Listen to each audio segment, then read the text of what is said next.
Okay, I'm thinking it is. I suppose it has begun. We have started the stream. Welcome to whoever's hopping in early on. I know I started the stream just a bit earlier than I said I would, maybe 1 minute. Oh, no, we're about right on time. Hopefully my voice is not too um low quality. I've got the Xbox 360 Connect hooked up here. Um, for a face cam for you guys.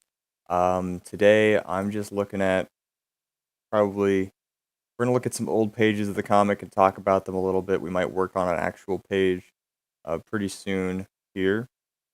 Um, but essentially today's video is mostly just gonna be um, it's gonna be questions and answers. If you guys have any questions for me, Sophisticated Savage is gonna be joining the call at some point tonight. I'm not certain when. I think he's at work at the moment, but he's hopefully going to be coming in soon. Um, and he can help answer questions too. Um, I don't know. I'll probably be taking drawing requests. Oh, how you doing, Sping? My boy Spingfire just hopped in the chat. Um, yeah, I mean, I'm gonna go. I think so. I didn't have exactly an idea of what the stream was gonna be. I'm just kind of making it up on the fly as I'm going, to be honest. But um, I'm thinking I can do some drawing requests. If you guys want me to draw something, I might sketch some stuff for you. Um, we will go through the process of how I'm gonna do each comic page, so you guys can maybe see what the process is like a little bit better. So you'll have a better understanding of what goes on in behind the scenes of doing this. What goes on for me and for Gabe and our creative process as to how we write the story, how we try and translate the writing onto paper and onto picture. I'll go through, I guess, the different colors and effects that we have with this new technology that I've been using. Um, so yeah, that's pretty much the main goal for today's stream. We're gonna do a few things. Hopefully it'll be a fun thing to look back on when we're finished. But yeah, howdy Sping. Hope you're having a good time. Hope to see some more people hop in soon. But we'll start with just let's start with some of the old pages. I'm gonna open up some of my old stuff that you guys have hopefully seen before. If you're new here, this is the For Honor comic book live stream. I'm sure you clicked on it, but it's a comic that I've been working on for 3 or 4 years. Lots and lots of time put into it. Essentially, it's just I started drawing one time, and it kind of turned into this. And while I was drawing it, and while I was making characters, and while I was trying to make it a fun, just cohesive story, my friend hopped on board. We started working together, and it got into a little bit cooler of a a project because we were working together, and it became kind of a passion project for both of us. But it's essentially just a fan made thing. We played For Honor a lot. I've had way too much time spent playing For Honor, but essentially through my love of the game, it's been a nice creative outlet for me to express drawing, to express story, and it's been a great learning experience. But let's start with we'll go back to the main thing. We'll go to the first comic. Actually, you know what? Is that the first one? I can't even recall. We had so there's a here it is, prologue. So this is the first one. As you can see, this is pen and paper with Sharpie. What I would do is I would draw them out while I was at school for the most part. I would draw them. I think I remember vividly in science class I would draw a lot at that time, and I would do the basic drawings in pen, or I would usually start with pencil and just do a quick sketch of the idea of what I wanted it to be, and then I would go through with pen, gel pen, usually like those G2 gel pens, and I would I'm reading the chat a little bit. Hi guys. I would essentially just almost trace, but in a finer and more detailed way, the drawings that I'd done before in pencil, and then I would outline the important stuff in Sharpie. So there would be a nice thick border for, you know, the good stuff. Let's open up page 10, see what that is. Oh, this is cool. So this is, I just got lucky and opened it up on a really cool page. This is the page that I ended up using for the cover of the first comic. And as you can see, it looks very sketchy. Not exactly um not straight or or like cohesive lines. They're more of like jagged lines, which I still do a lot in my style. Um but this is the like the very first kind of comics that I was doing was mostly sketch, but hopefully cohesive enough that you could understand what it was supposed to portray. This is a top-down view, kind of hard to tell, but we've got, good guys here charging out of the castle to defend against the line of baddies, right? So it's kind of understandable what's going on, and I ended up taking this and bringing it onto my phone. There was a great app that I used to use called PixArt that I still use. I actually used it today. That I could use to um, put a color layer over the front of it, so we could have some cool color schemes going on. And at first, when I would do this, it would only be for the covers of the comics because it just took a lot of time. It took a lot of time, and I liked to just like crank out pages within a day. I could get like 20 pages done, if not more, just sitting down in class. Just because of how many pages I could get through just by doing sketches like this. Like this would probably take me nowadays maybe 10 to 15 minutes to draw this paper, this front part. But this was essentially the beginning of the comic. The beginning roots of the comic was this kind of story. And excuse me. Yeah, that's kind of where it started, was just a fun thing to work on, and I would post it on iFunny, of course, where all the For Honor creative friends started, all of my boys. I'm just gonna catch up on the chat real quick. We got Spingfire, Cornmeal, Beluga Whale, God's Heart. What's up, dudes? How's it going? I do love Pixart as well. It's a good thing. It's nice because it's almost like, it's simple enough that you can use it if you don't have a lot of experience with like Photoshop. And I mean, obviously, it doesn't have the quality of Photoshop, but it does enough that you can like you can get an effective, pretty looking thing going out of it. It's pretty good. Yeah, it's pretty good. All right, so this is another example of my early art. So this was an action shot. So action shots are always super fun to do, and I think fight scenes are definitely some of the most fun that I have when I draw comics, just because it's action, it's movement, and when you finish that drawing of an action shot and look at it and it looks like it's moving or it looks like an action and exciting scene, then that just feels really good to have accomplished that. And you can see that I try to have these lines in the back. We've got these little guys going on over here. These are just not wind, but motion lines per se, I guess you could call them that. Um, and these are just, you know, they're the lines that I'd use to try and portray the speed of an object moving.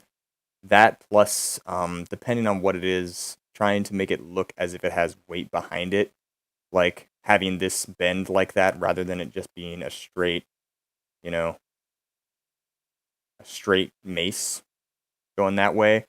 With the bend from the chain, it almost looks heavier and more weighty, and then when it makes that connection, it makes it have a lot of impact. And I think that's really important, is to get that motion into the impact. Not that I'm trying to lecture, because I don't really know what I'm doing either. I've just been drawing a lot when I was a kid, and I drew a lot growing up, and this is the kind of stuff that I've kind of picked up on um, as a fun For Honor artist.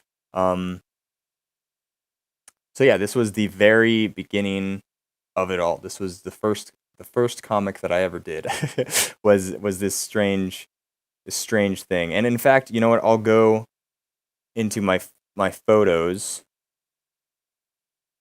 and we can just quickly take a look at it really quickly. We'll just skim through all the pictures, and I'll see if I can pick anything else out of it. Just straight chilling. Very cool. Confident with clay. Now that's interesting because I've taken a clay course, which was like cup clay. It wasn't exactly like mold and sculpture, but that was always way more difficult for me to try and do. And I think it's because I grew up drawing, not playing with clay, so I don't have. It takes a lot longer for me to learn something that I haven't used before. But what I have used before, I'm pretty good at. I don't know. Maybe. Hopefully. How's the sound, guys? How does everything sound? Is everything okay? Does everything look all right? You like my little camera? I did the outline of this thing a few days ago, just trying to clean up my live stream setup. Sophisticated Savage just texted me. He said he'll be here in 30 to 40 minutes. So that's cool. That's cool. Hopefully he'll be able to hop in and we can say hi. Let's continue through what we got right here. Yeah, so these were some really fun shots to do too, just establishing like really cool looking character shots, just like a nice big open picture. And those were fun to do just because, I've got smaller pictures going on and they're not exactly detailed, but the ones that were important, I remember trying to make those detailed, as detailed as I could. If you haven't read these comics and you're maybe starting to look into the comics that I'm going to be posting and maybe have posted in the past, you're not missing much.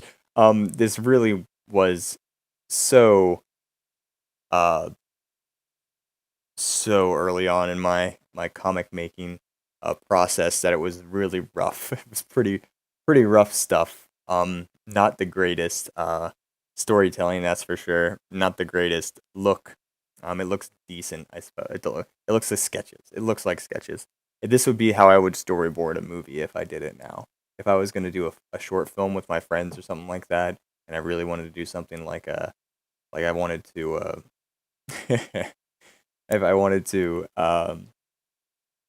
do a storyboard for a movie like that, then this is the kind of sketchiness that I would do.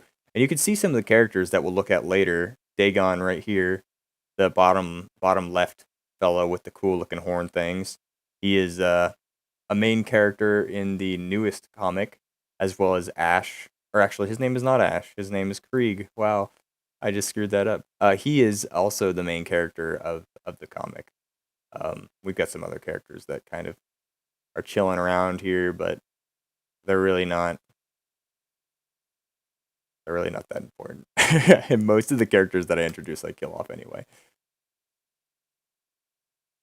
Emphasizing words was important for me. Trying to nail that comic-y style was very important for me.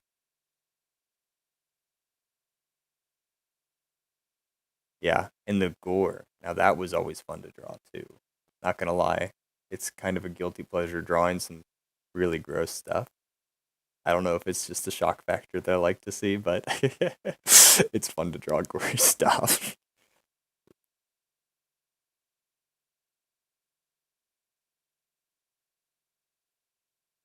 It's nice looking back. I haven't looked at back on all these drawings in a long time, and it's kind of nostalgic.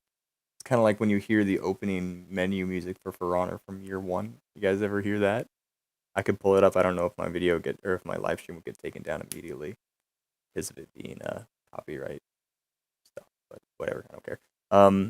More gore. As you can see, this guy's face getting smacked. And you can see that I'm just taking pictures of my piece of paper with my phone. This isn't like scanned. It's not great. It's just taking a picture, and then I would sometimes turn up the contrast a little bit so it was easier to figure out what's going on. Um, but it wasn't great, and it was like this for a long time. This is like this probably until the latest issue that's going to be coming out at some point. I'm not going to say because I don't want to put a timer on myself. Um, ooh, yeah, man, it's been a while. It's been a while since I looked at this. Ooh. We got Og and Og, but with two H's at the end, so it's a little bit more. This guy didn't get to finish saying Og. He got killed. Oh, look at this. This is awful. You can see that. Oh, we got somebody saying something. Oh, it's just a notification. Okay. Look at this. This is just a very great example of a terrible photo.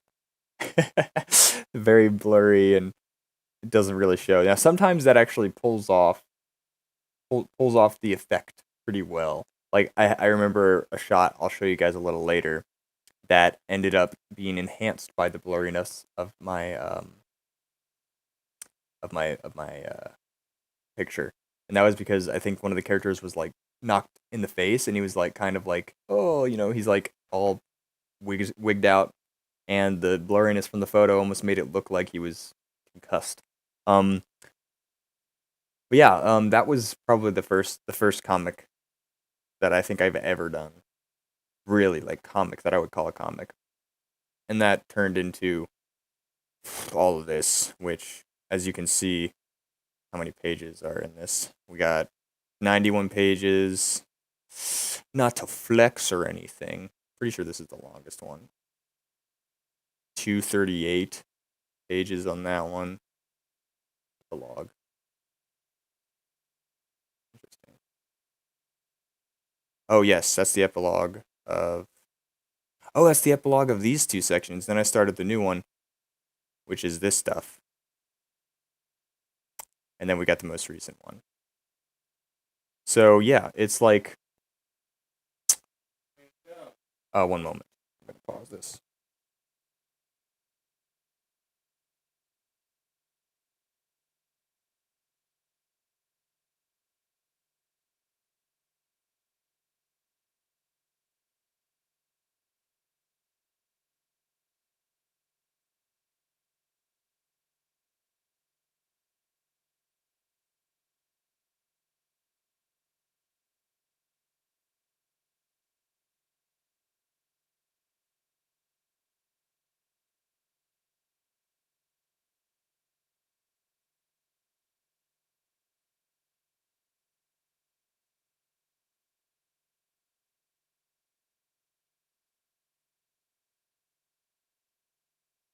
Alrighty, y'all. Sorry about that. I was just talking to my dad. Um, where was I? Oh yeah, I was going over all of it, all of it. So let's go into Trials of the Savages and take a look at some of the stuff over here again. So this is really when. Let's see here. This is when my style, I'd say, started to get. Yeah, my style really started to get its its style. It became its own thing, really. And this is cool. I remember doing this. So it was a flashback. This is page 2 of the first official. I'd say this is the first official story that I wrote, because the other ones were, the first one I did was kind of like just a fun thing to mess around with. This one I really kind of started it hoping to have a little bit more of a cohesive story, hoping to have a little bit more solid characters. And so with this beginning section, you can tell already that I've put a whole lot more effort into keeping it almost neater, and that falls apart eventually because I just start cranking out pictures and it becomes kind of, you know, included, like a little bit convoluted in there. But I'm going off on a tangent. I remember specifically doing this flashback scene. And this, I didn't outline any of the characters. I don't remember why I didn't, but I decided to do that for some reason. This is essentially, this is Krieg's papa. It's Krieg's dad. Um, and Krieg is thinking back 12 years ago when his papa had to get taken back to the military. And yeah, we had like characters that didn't have outlines for some reason. And then we have this interesting transition here from the past to the present day. And this is a cool picture of Krieg. I think this has always been probably one of my favorite pictures of Krieg that I've made.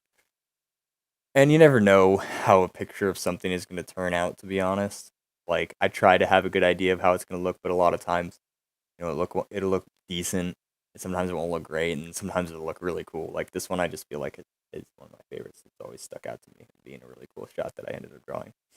Um, but yeah, that's one example that's different from the original style that I was sketching up, turning into a bit more of a streamlined style with the details being in pen and the shapes that are important and strong, like the characters and certain armor pieces of them being outlined in Sharpie. Yeah, and this was before. This style still isn't exactly the same style that I use nowadays. I think I've changed my style just a tad since this. And obviously I've hopefully gotten a little bit better in drawing characters. Honestly, I haven't increased that much, but I've gotten a little bit better, hopefully. Anyway. So yeah, that's a decent example, I'd say, of that. Are there any questions, y'all? You guys want to ask me anything about what we've gone through so far? See what people are saying. God's Heart wants to collab. Wasn't around to see this stuff, so it's cool to see it now. I'm glad. I'm glad you guys are enjoying looking around at this stuff. It's kind of a throwback for me too.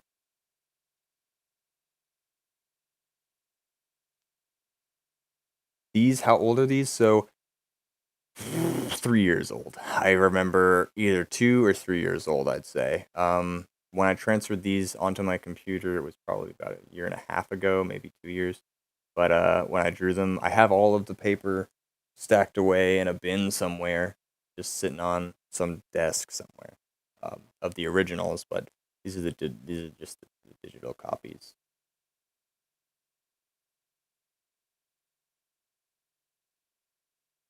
They are very ancient parchments. I remember buying big art books. My mom would get me big art books, and I would just fill them up. I think I filled up at least like seven, eight of those giant books. Probably less than that, to be honest. It's probably only like five, but they were like 100-page books, so I I used a lot of paper. Am I coming back to the tag officially, or am I just dropping by? So my creative process is weird, and it can make things difficult for a lot of people that like to look at my stuff and a lot of people that like to work with me. Um, Sometimes I'll have moments where I just get pumped about something, like For Honor or like Star Wars or something like that. Something's going on in the community. I get pumped about it, and I'll just crank out some stuff. I'll crank out some art. I'll crank out some content about it, and the only thing that's fueling that energy to create that stuff is that pump, that excitement for whatever it is that I'm doing. And a lot of times I'll just spend a month doing a ton of stuff, and then after that energy is spent, I'll just stop for like months or years. With this, I haven't worked on this comic for like a year, probably, maybe a little less.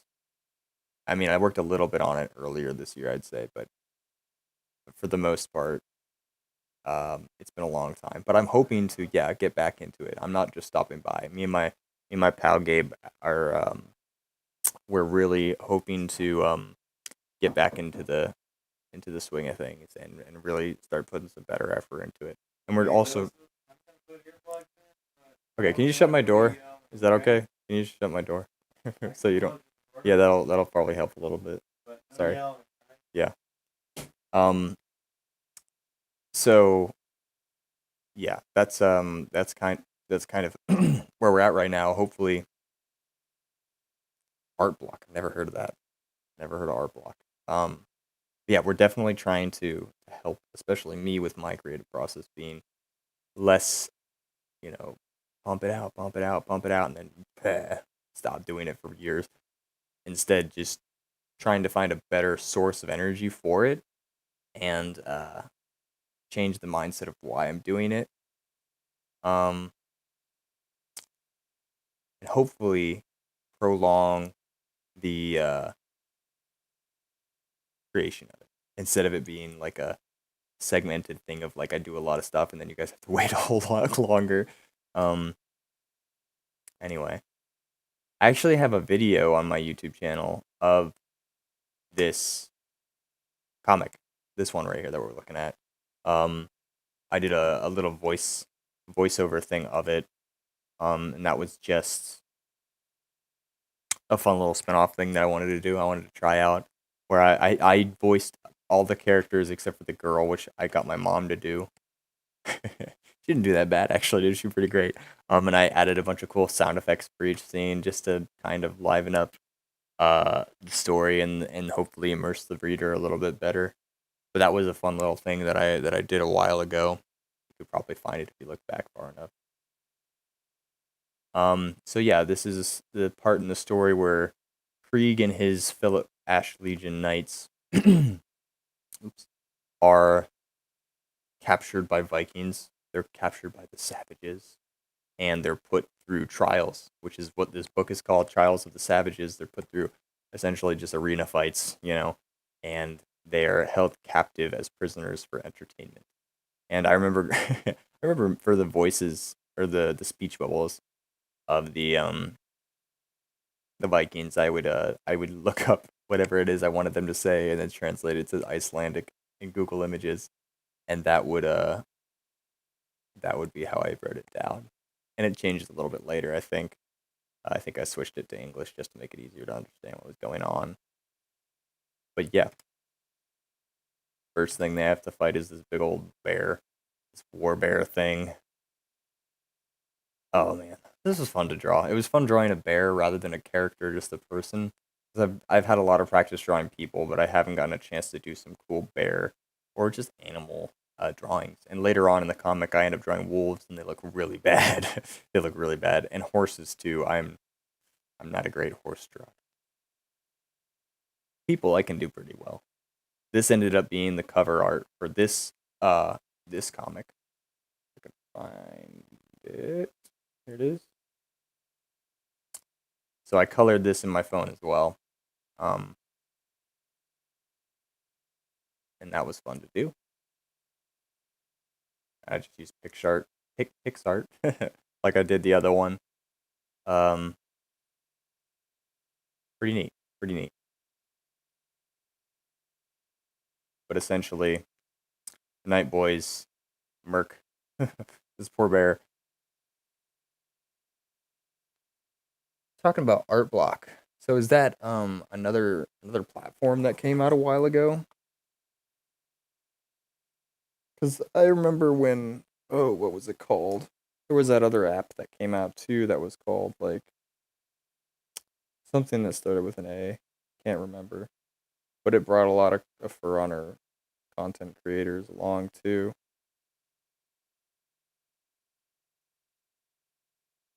But no, it's a hindrance.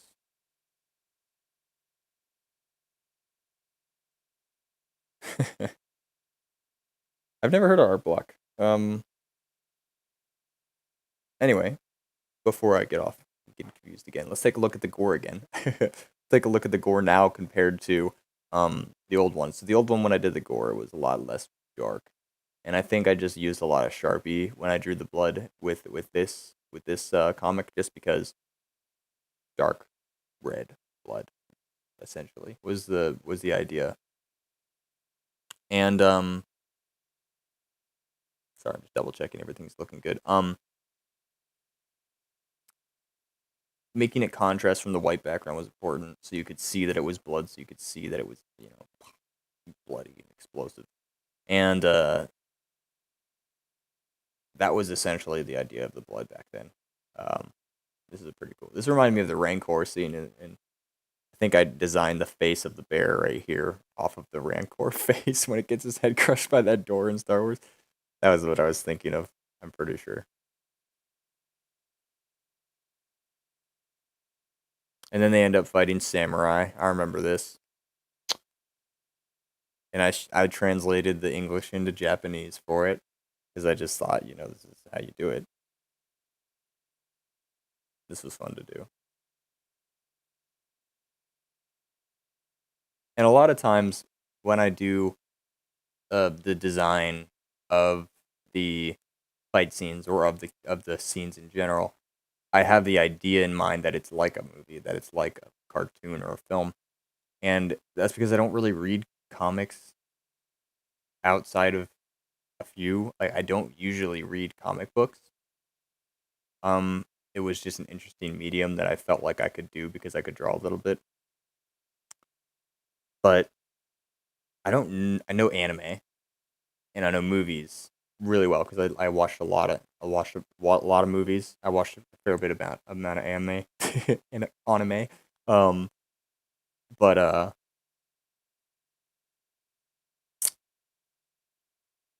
um, yeah, I that's why I have the movie mindset. I think. All right, let me just catch up on what's going on in the chat. No art block is literally when you fall in a slump of being. Oh, okay. It's like writer's block, but for art. I thought it was like art block, like a brick, like a blacktop block, like a art block. What's your art block? This is no. It's just a state of having art block. I see. Interesting. It's interesting because I would get a lack of motivation for a specific project, so I could stop working on For Honor for a while. But then eventually, I would start working on it again, or I would work on something else entirely. Um, yeah, don't look at those Nobushi boobies. Stop that. Oh, that was a cool scene. Yeah, like, I could imagine the movement of the bottom panel in an anime. Like, ooh, yeah, I could see that. And if I ever got into animation, I would love to implement some of this stuff.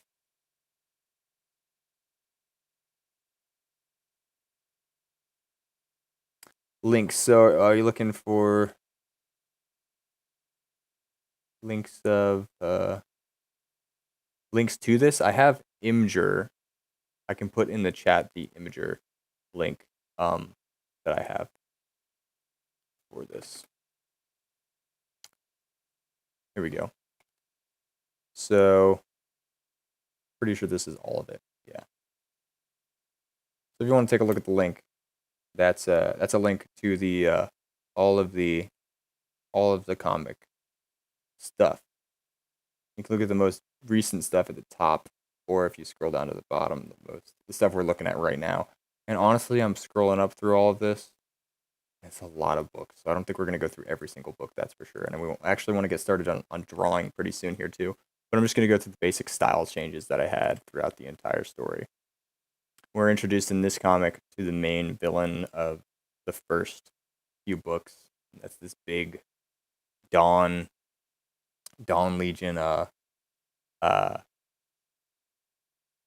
lawbringer who was pretty cool. Pretty cool. He just destroys the entire little friend group here. Yeah. Add more to Minamiku's this poor dude. But the cave. I wonder if it's because weird. Are you sure it didn't work? Sign out. I sign out and then click on it. I don't know what to tell you. Did it work for anybody else, or was it just Beluga Whale that didn't work for? Hmm. Hmm. Because it works for me.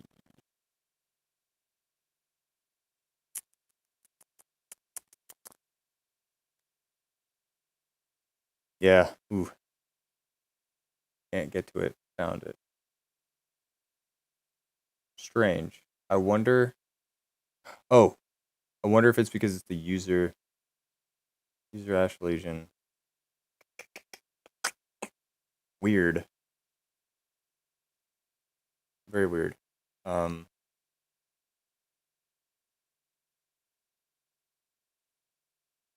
I don't know what to.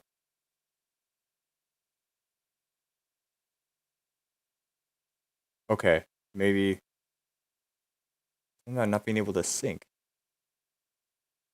I don't know if that's an Imager issue or a YouTube issue. I don't really know what else I could do to help with that. All right. Well, let's keep going. Hopefully that'll fix itself. This is the first character death, main character death in this whole story. This guy gets stabbed right in the chungus. Lift it up. Oh, here's a cool example of something I like to do. So sometimes I like to. Okay, so if you just look up Ash Legion on Imager, it'll pop up and you click on my user, and then you can find hopefully the stuff. Yeah. So this is an example of a full page picture, which if we want to really quickly go to the present stuff.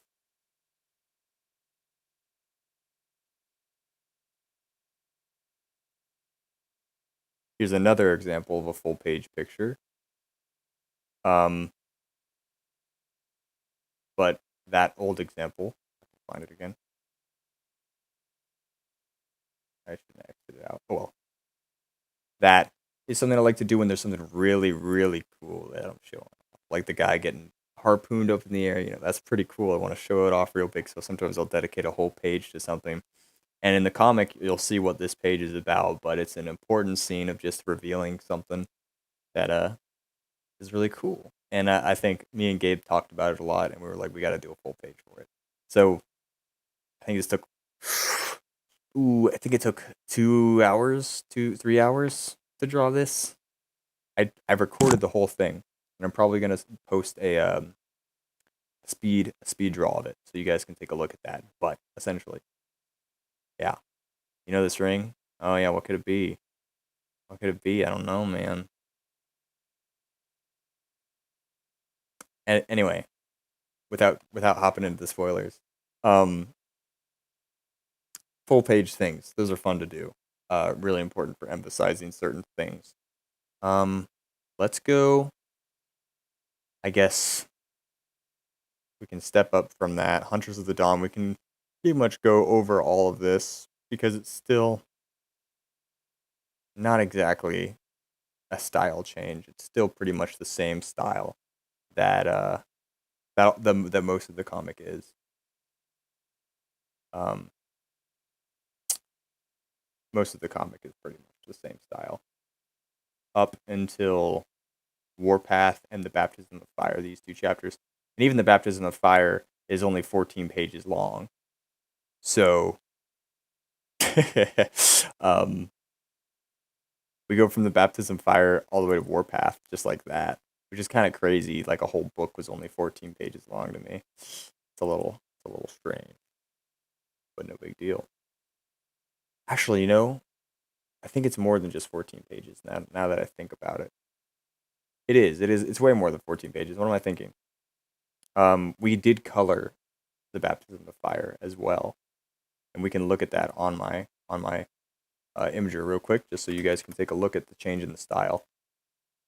So we went from Hunters of the Dawn, which was essentially the same style as the other stuff, just black and white with lines.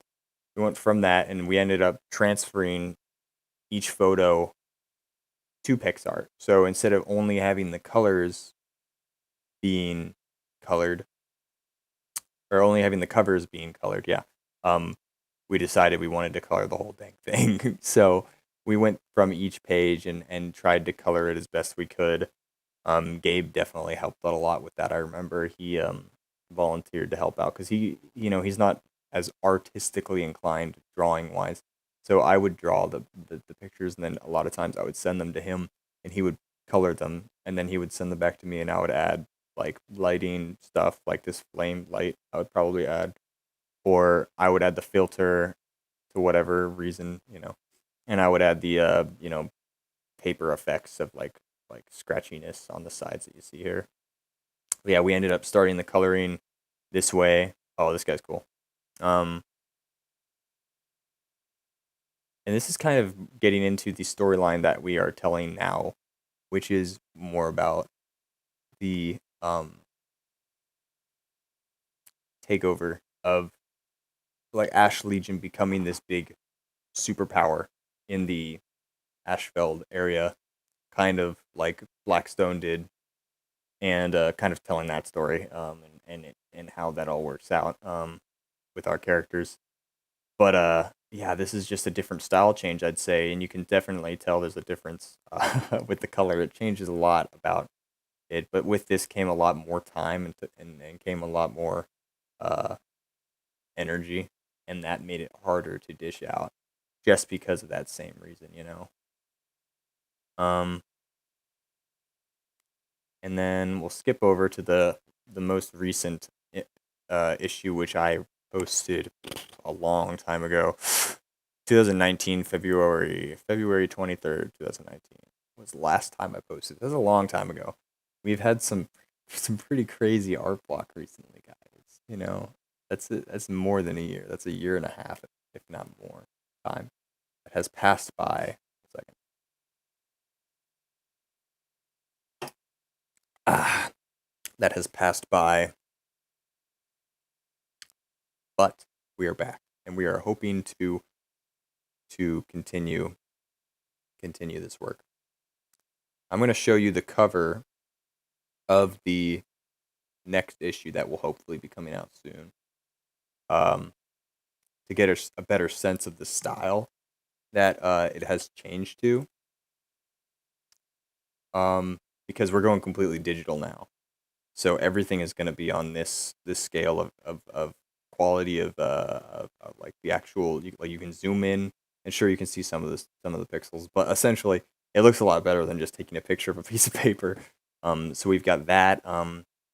We're paying a whole lot more attention to the visual symbolism of what's going on. We're trying to portray a lot of the story in the visual picture of it, um, rather than having to be telling everything just by, oh, they do this, or oh, they do this. We're gonna have a lot of symbolism, or we're trying to have symbolism, because that's fun.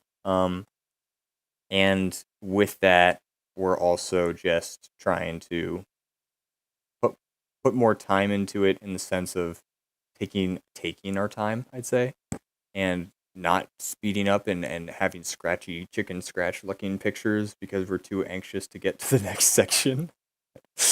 um but that's the main thing that we're trying to do, is I think take our time and just enjoy the process of working together. Me and Gabe are really good friends, and for me, I think the best way that I'm gonna try and not run out of energy is to just take it as a fun time with my bro, and take it as just an activity that I'm doing that's fun with my man, you know. And it's not like I'm trying to break this out so I can have, as much as it is fun to see everyone's reactions as a motivation, and to have that fuel me. It's also nice just having some time to spread our creative juices together, me and Gabe, and just grow as buddies.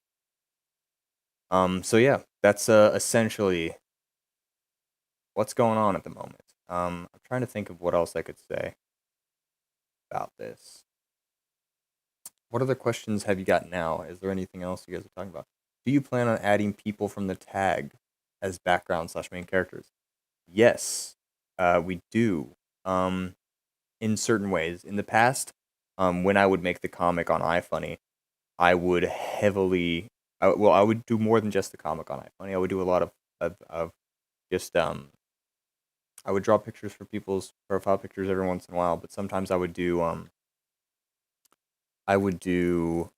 character tournaments, sort of. Not like fighting tournaments, but like fashion tournaments. So people would post all their pictures, people would post drawings or pictures of their characters, and then we would just vote on which one is the coolest. And whenever we would do that. I think I would do that. I would try. I think I've done it 3 or 4 times, and there's a few distinct characters that have come out of it, and we can take a look at some of those now. One of the main characters who has evolved so much more than who he was at the beginning is Outcloak. This guy, this Buckaroo right here. He was a character that was made specifically through a fan submission. Um, and he got added after he won the tournament because it was the coolest. I thought he was the coolest, and a lot of people thought he was pretty awesome looking. And he became this renegade samurai that Krieg, essentially, yeah, rip a roach. Is he okay? I haven't heard of him in ages. Um, he was a fan made character, yeah. And he as a character used to be a knight. I don't remember how. Is he dead? Is he like dead? Like in real life? Or is he just like not posting anymore?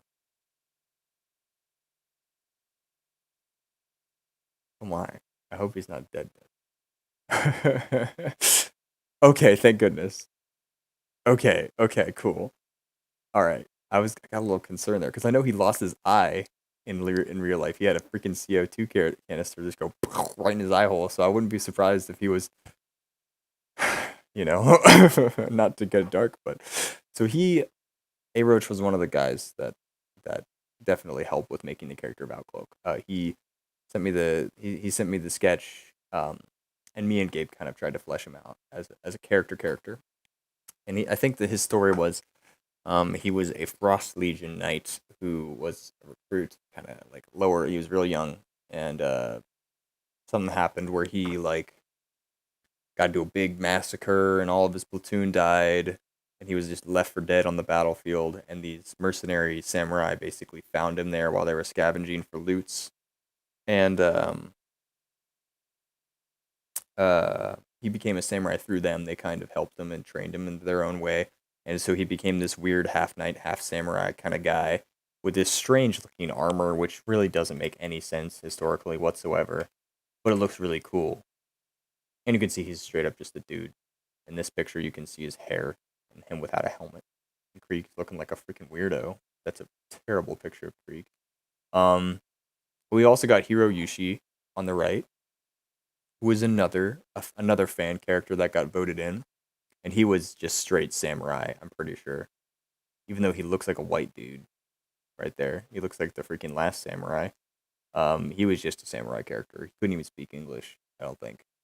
Um, and then the main big villain of this season is I don't even know if this guy had a name. I don't remember his name if he had one because I don't think he had a name. He was just the oh shoot, Shinobi, the Shinobi villain. Yeah, and he was pretty cool. He was blind.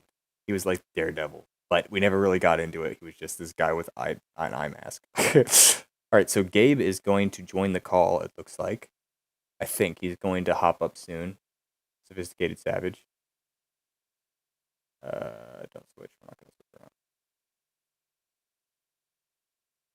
Don't mind whatever it was that you just saw. I'm pretty sure it's just the boys saying some stupid stuff in the chat. I'm going to call him, start a voice call, see if he picks up.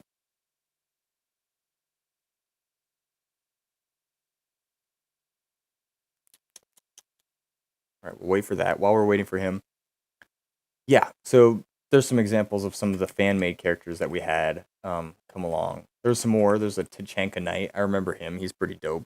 Just somebody submitted a drawing of Tachanka and said, "Let's make her Nightman." And I was like, okay. So he just became this Dawn Legion lieutenant kind of guy that would just beat the crap out of people with his fists and stuff. um, yeah. Let's see. Gabe has yet to answer. Oh, maybe he'll join the call in a little bit. Hopefully, I'll just tell him right now to join the call when he can. Just join the private call when you can. Thumbs up. All right. I like to try drawing my prior, but I can't do armor detail for crap. So let's just take a look here. So armor detail is interesting to me because you know what I know what I'm gonna do. This is what I'm gonna do real quick. I'm gonna open up. It's gonna be a little bit spoilery, not super spoilery. This is just the original page of. Yeah, here we go. Let's close that. Go ahead and hide that. So this is the same shot that I showed you guys before, but what we're gonna do is we're gonna go through layer by layer and we'll take a look at the process just a little bit more, a little bit deeper look into how I would do something like the armor detail or something like the color and the effects. So let's get into it. We'll start with, let's just make the whole thing blank. So we start with a blank sheet, and I usually, for this one, I just started with a sketch. I knew what I wanted to do, which was just Krieg standing there in his armor, really cool looking, but almost like a French knight kind of look. Hopefully Gabe will join soon because he's got some input, I'm sure, about this as well. Maybe we should wait a little bit longer before going into this, just so he can talk a little bit more.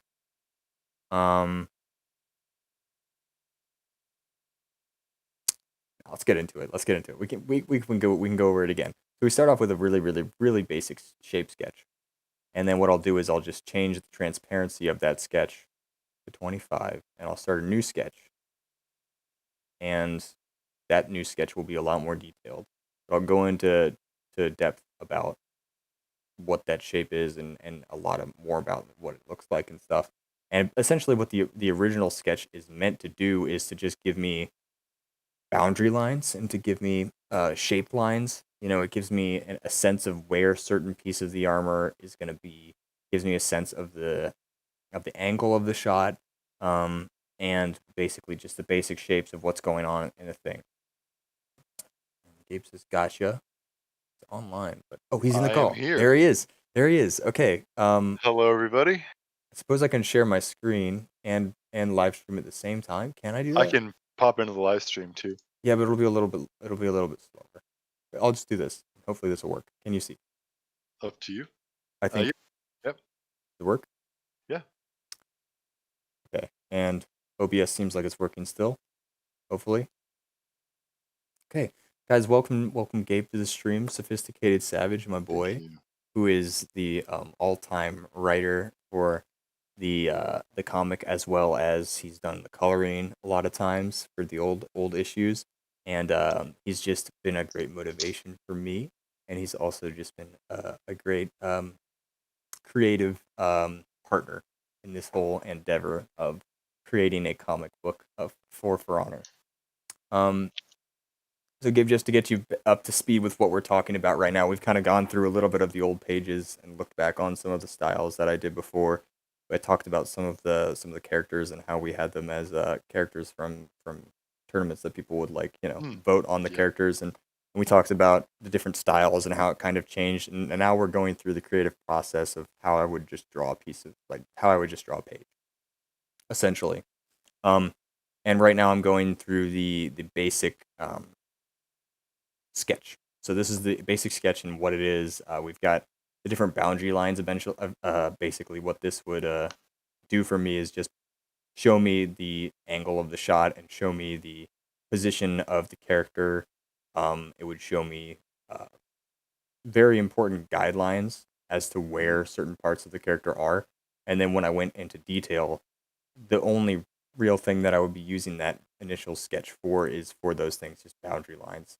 And this next initial sketch is probably even more important because it's almost the exact look that it's going to be when I finish up. Because this next sketch is just a loose sketch, but it's basically what I'm just going to trace. Yeah. With my solid line art, which ends up looking like this. Especially for this shot, getting those boundary lines is important because of the perspective and because of yes the fact that it's the full focus of the scene. Yeah, and I talked about earlier about how we try to do full page shots sometimes and how much Yeah. fun those are. Yeah, they're a lot of fun. I don't like to overdo it with them. Whenever I'm writing the script, I try and plan out what the shots will be, at least partially. Um, and Joey and I have a really, I guess, uh, in, intuitive sense of like what we want to do. Like Yeah. I'll be talking about something, and he'll just get it right Yeah, away. I think we definitely understand each other creatively Right. really We've well, just and been we working can. together for a while, so Yeah, yeah. we can really. I think we've gotten to a point where both of us can think about something and it be very similar in what we're thinking Yeah. about. Like we have an Yeah. idea of a character or of a scene, and Gabe's really good at getting that scene made, like um, uh, writing wise. And a lot of times there's that whole part of me having to apply that writing onto a drawing or into a physical looking, like I can see it form, right? And we do it together because it's a whole lot better that way, just for to make sure that we both have the same idea of things. But usually it works out pretty good. Usually we're able Yeah. to Yeah. usually And we're able to do that pretty well. definitely Joey's sense of visual storytelling helps me whenever I write because I don't have to be super detailed with my scripts. Mm. I mean, obviously it's a dialogue, but for character motions, uh stuff like that, I can mostly leave it up to Joey because he's a great sense of character, Oh, and he can just display that throughout his thank you. art. I am. So it's great to see that too. I thank you for that. We were talking about this earlier, and that's just the difference between writing a script for something like a movie versus writing a script for something like a comic. Yeah, Um, you really have to like strip the script down to its bare, you most do. important parts, and I'm not very good at that. I'm not very good at getting a point across. Especially um, when I don't know what the point is a lot it's of definitely times. tough for me too because I'm a very wordy writer. Mm. I like to have long, complex sentences. I like to have things to flow. But with a comic, you really have to let your writing take back seat. Um, especially for this comic, it's my writing is there to support the art, and like for at least in my mind, the art is the real reason why people are coming. Like seeing these brilliantly designed characters on the pages. That's what people come for. They pop seeing them. I think it's I hope that the motivation for people to look at it is both the visual style, because I know when I like I've read a few comics. I don't read a lot of comics, but when I like to read comics, a lot of it is the style and the art and the flashes and the action. That's really interesting. But at the same time, you do have these characters that are being portrayed through the comic. Um, and there's stories and there's motivations that are really interesting. Like to me, that's what I like a lot about storytelling in general. And when I can apply storytelling in a good way to something that I like comic making or like art, then that's like a win-win, when like that's what I like about comic book making. I think in general, like as I've grown as an artist, I think I've also grown through you, Gabe, as a storyteller, and I've really started to, or I guess I've really learned more about the storytelling process and the actual character development process and the story development process. That's like essentially the whole point of the art is the Yeah, story and the lesson and the characters and how people can relate to those characters and enjoy it through that.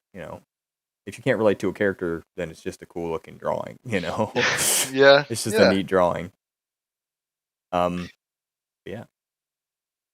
So yeah, after I do the main sketch there, I've got this hardened, like this really detailed line art, essentially, is what it turns into. Um, and it's really important for me to get the angle right and what the angle represents visually, um, and how that translates to meaning and symbolism. Obviously, is important. And a lot of times that symbolism isn't something that I come with. A lot of the symbolism comes from Gabe, and then I try to display that symbolism through the picture. That's such Like, a great thing too, because this is such a visual medium. mhm. the amount of symbolism that I'm able to Yeah. display in like one page with Joey's help is so great. Like even small things like color theory, like Yeah. different like characters entering the scene and colors following them. Like especially with these new pages, you'll see that more and more. That I always and I think Joey just has a natural like like as we talked about, he kind of just we just pick it up, but like there's things like that that we're introducing, and it makes it more than just a comic book about badass knights because Yeah. that is it's just really Essentially the cool. bare bones of what this is. Um, but it makes it something that you can read again and again and again. Yeah. You can see things that you didn't see before, Yeah. But and hope that's what I'm hoping it becomes. yeah, That's what we that's what we're want it to hoping. be. That's our aspirations. Um and I think that's one of the reasons why it's becoming more fun to do is really being able to look back on some of the pages that we've done before and see that almost all of my art in the past before you showed up was not it wasn't I wouldn't call it art, I'd call it drawing. I mean, I would call it art physically, but like Right. there wasn't symbolism, there wasn't character development, there wasn't story. It was just things were happening, these characters were doing things and they were fighting. It was flashy, it looked cool. But now I think with what we're doing now, it's just more mature of a storytelling type, Yeah. and that's what I like about like art now. Like before I would do it for fun. Now I'm doing it because it's really fun. Like I really want to do it because it's like this is why I like art now. Like as I've grown up, looking at stuff, watching Star Wars, watching especially the Clone Wars, I think has been a big influence on me. Uh, just diving into characters, diving into symbolism through lessons, symbolism through visual stuff. I mean, I'm just reiterating, but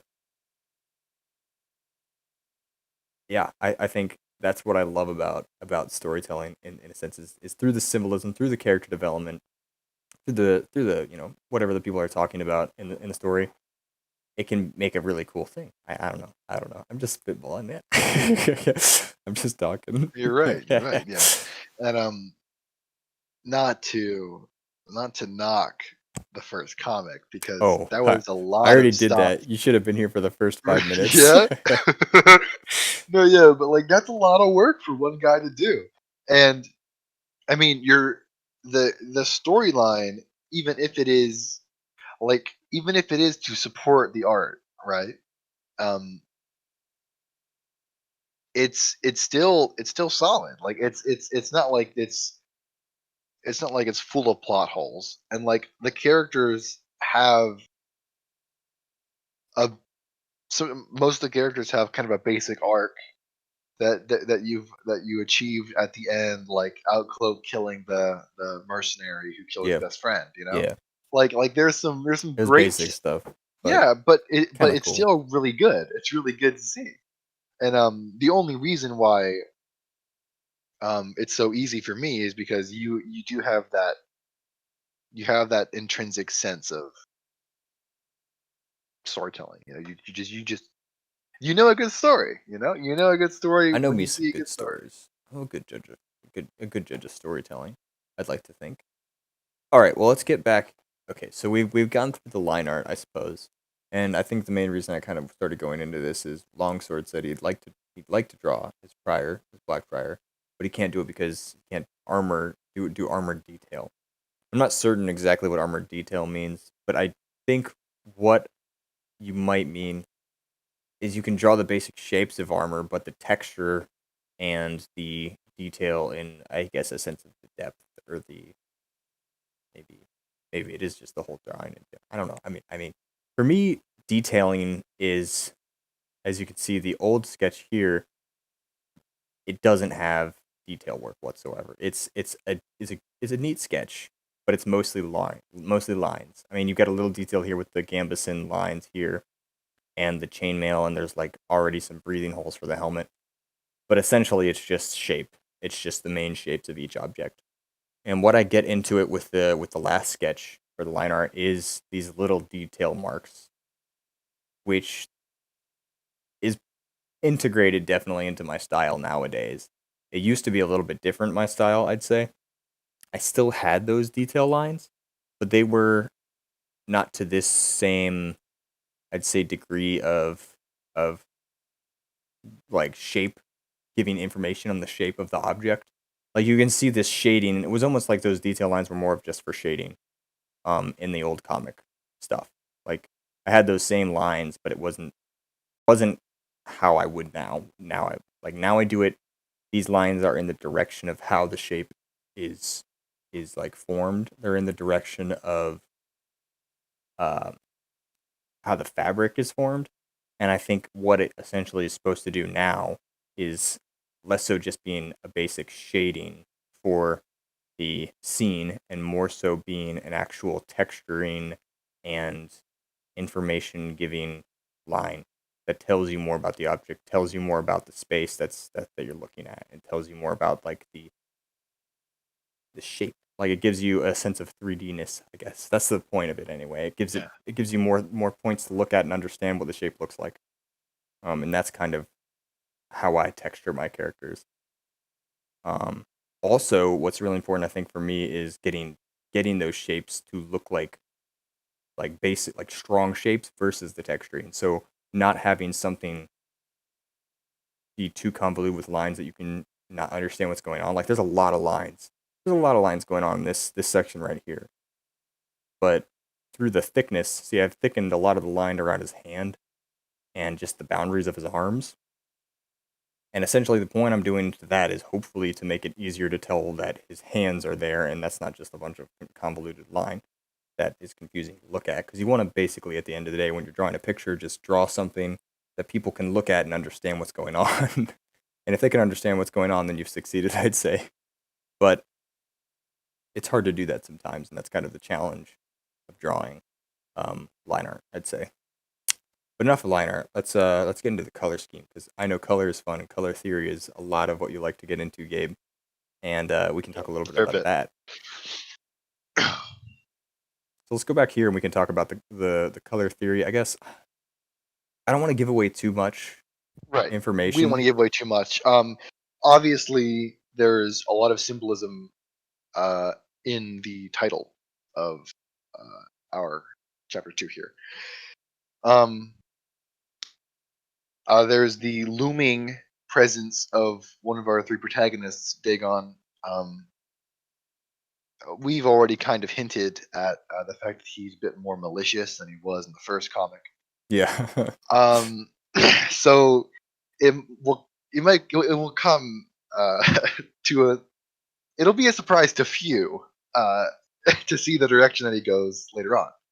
Um, but the other interesting thing here is Alcloak and Krieg. So Hmm. before we in our chapter 1, uh, Baptism of Fire, Yeah. they were head to head. Yeah. Let's pull it up real quick. I have. Yeah, Let me just go to Imgur so we can take a look at what you're talking about. Right about here. It's like that. so um, in this one, it was pretty early on. Um, and of course, if you work on a project for years, which we have been, this project, Yeah. ideas get shifted around and things change. But uh, fundamentally, the core concept that I had, where I wanted to get these characters that Joey had made, and they're great characters because their designs are so evocative. It's so great to play with these characters because they're so great to see on a page and being able to build something behind that. So they're gorgeous to see, and they're how they think. It's fun to explore as well. So there's more sort of substance behind the style. It's anyway. So I wanted to have some drama in the Legion. That's what I set out to do with the storyline. You've already shown that. Yeah. Outcloak has been having uh, some thoughts in our last issue. Yeah. He he uh, I believe he said this feels wrong. Yeah, he I does. believe Let's scroll he down a little does bit. We can say go in back this. to Yeah, so this is kind of the beginning of this main storyline. Starts back at the baptism of fire. So if you don't feel like reading all of the other stuff that's going on, I would say start on the first issue of the baptism of fire, just because it's easier to catch up that way. But he essentially they're digging up Apollyon, you know, yeah, storyline warlord, warmonger essentially. They're digging up her dead corpse because rumors entail that the reason she was so powerful and strong and was able to purge so much, I don't know, be so successful, I'd say, in her conquest right, was through this relic that she had. right. And this is where the idea for the relics came from. Actually, I had first pitched the idea of the Talmud of Raza, the blank slate, um, as being like this ritual that can be done. Hmm. Um, which isn't so far fetched for Honor nowadays. But back then, it was like, True. whoa, magic and For Honor, Yeah, this was you this know? was years ago when we Yeah. started thinking about this relic stuff, and honestly, For Um, Honor's become a whole lot more right. A whole lot magical more fantasy. Yeah. since we started this. But I I was looking at Apollyon's design, and I saw the Iron Ring, and that's in the game cutscenes and everything. Yeah, And I was just thinking about uh, the scenes she's in where she like pulls daggers out of her belly like nothing yeah, that happened. was yeah.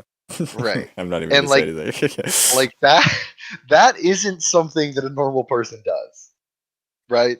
So that got me thinking. And I'm like, well, what if dot dot dot. So and that was really the question. It's like, what if Apollyon wasn't just a badass lady? What if she had something tucked up her sleeve? Yeah, Or in this case, hang on her hip. yeah, So I that was the Iron Band. The Iron Band was the first yeah, relic that I designed. That I said this was going to be why, at least in our canon version, in yeah, our yeah. universe Well, we version. wanted to implement some of the story from the main campaign. We did. I think a little Um, bit. so so officially our comic is set 60 years after our character in For Honor kills Apollyon. Yeah, 60 years after that. And with the new stuff that the For Honor dev team is releasing with the Warmonger and yeah, stuff like that, there are still cults of Apollyon that are popping up. yeah, And I don't know. I would say if we wanted to incorporate that in our timeline, it'd be like 20 years after her death in that yeah. 20 year span. I don't remember exactly where the time Right. period is in the game right Um. now for multiplayer, Mhm. but essentially what's going on right now is the childhood of some of the characters in the comic, like Dagon, like even Krieg maybe will be kids during this time of this war going on still with these cultists almost of Apollyon versus these Yeah. rebellion now, which has started up. Right. These So people are like, growing up with this kind of environment, so they yeah. know about Mhm. Apollyon. They have Right. understanding of who she was, and they have The stories. war that she started left its mark, especially with the Knights, which is the Hmm. faction that we're following. I mean, Yeah, that's it's because she was a knight. It was there. Not only were their character these characters' parents fighting Apollyon, but some of them fought with Apollyon, right? Like yeah, yeah. Some of like the characters actually. Let's they pull it were up. the Nazis, right? Yeah. Like in this, like right, like they were the bad guys, and Yeah. like Let's Magnus, Magnus this character, he's fought with coming up. Apollyon. Where is Magnus? He's in issue 2. Who is also a fan made character. Not Yep, gonna lie. Magnus is We have from lots of. Ari. I think I even Ari. had my sister design one of my characters at one point. But Magnus served with Here Apollyon, he is. and Magnus, big old man. that's how he knows where her body is as well. That's why he's in there in the next issue. Yes, so Um, that was kind of our storytelling of how they were able to right. find her corpse in the first place, and that was because there was this old warrior who had I don't know how he got with the Ash Legion, but he was just a character that we wanted to uses a way for them to Right. to get to the relic. Because I think we wanted them to get some of the relics at the beginning We pretty did. quickly on, We did. so that we could Because spur a lot of the character development going on in yeah, the conflict. it's not the point of the relics isn't really to find them, right? They're not MacGuffins in that sense.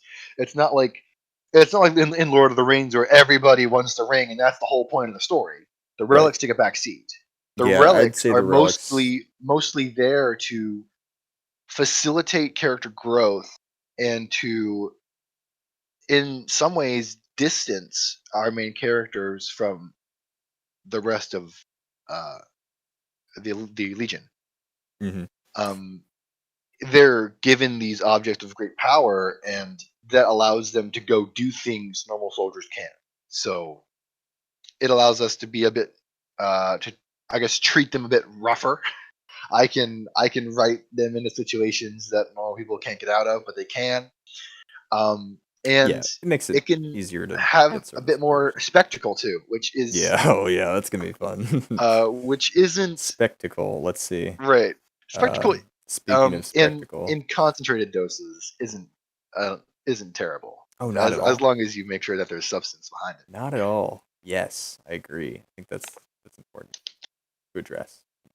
Especially, we got some cool characters up in here. We got the judge, who they Yeah, the finally they judge. finally added Blood Iron, They guys. finally Woo, added blood woo. iron. After Yes. after what, a year and a half Mm-hmm. of us asking for it.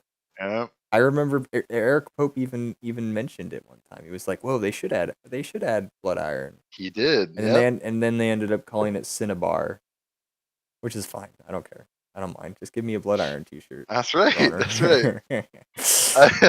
I'm gonna make But this yeah, I character. mean, it's been great. And seeing like these kinds of things and getting that little bit of attention from Mr. Pope, Ah, that definitely, was so rejuvenating yeah, sometimes. definitely got us excited. Yeah, me too.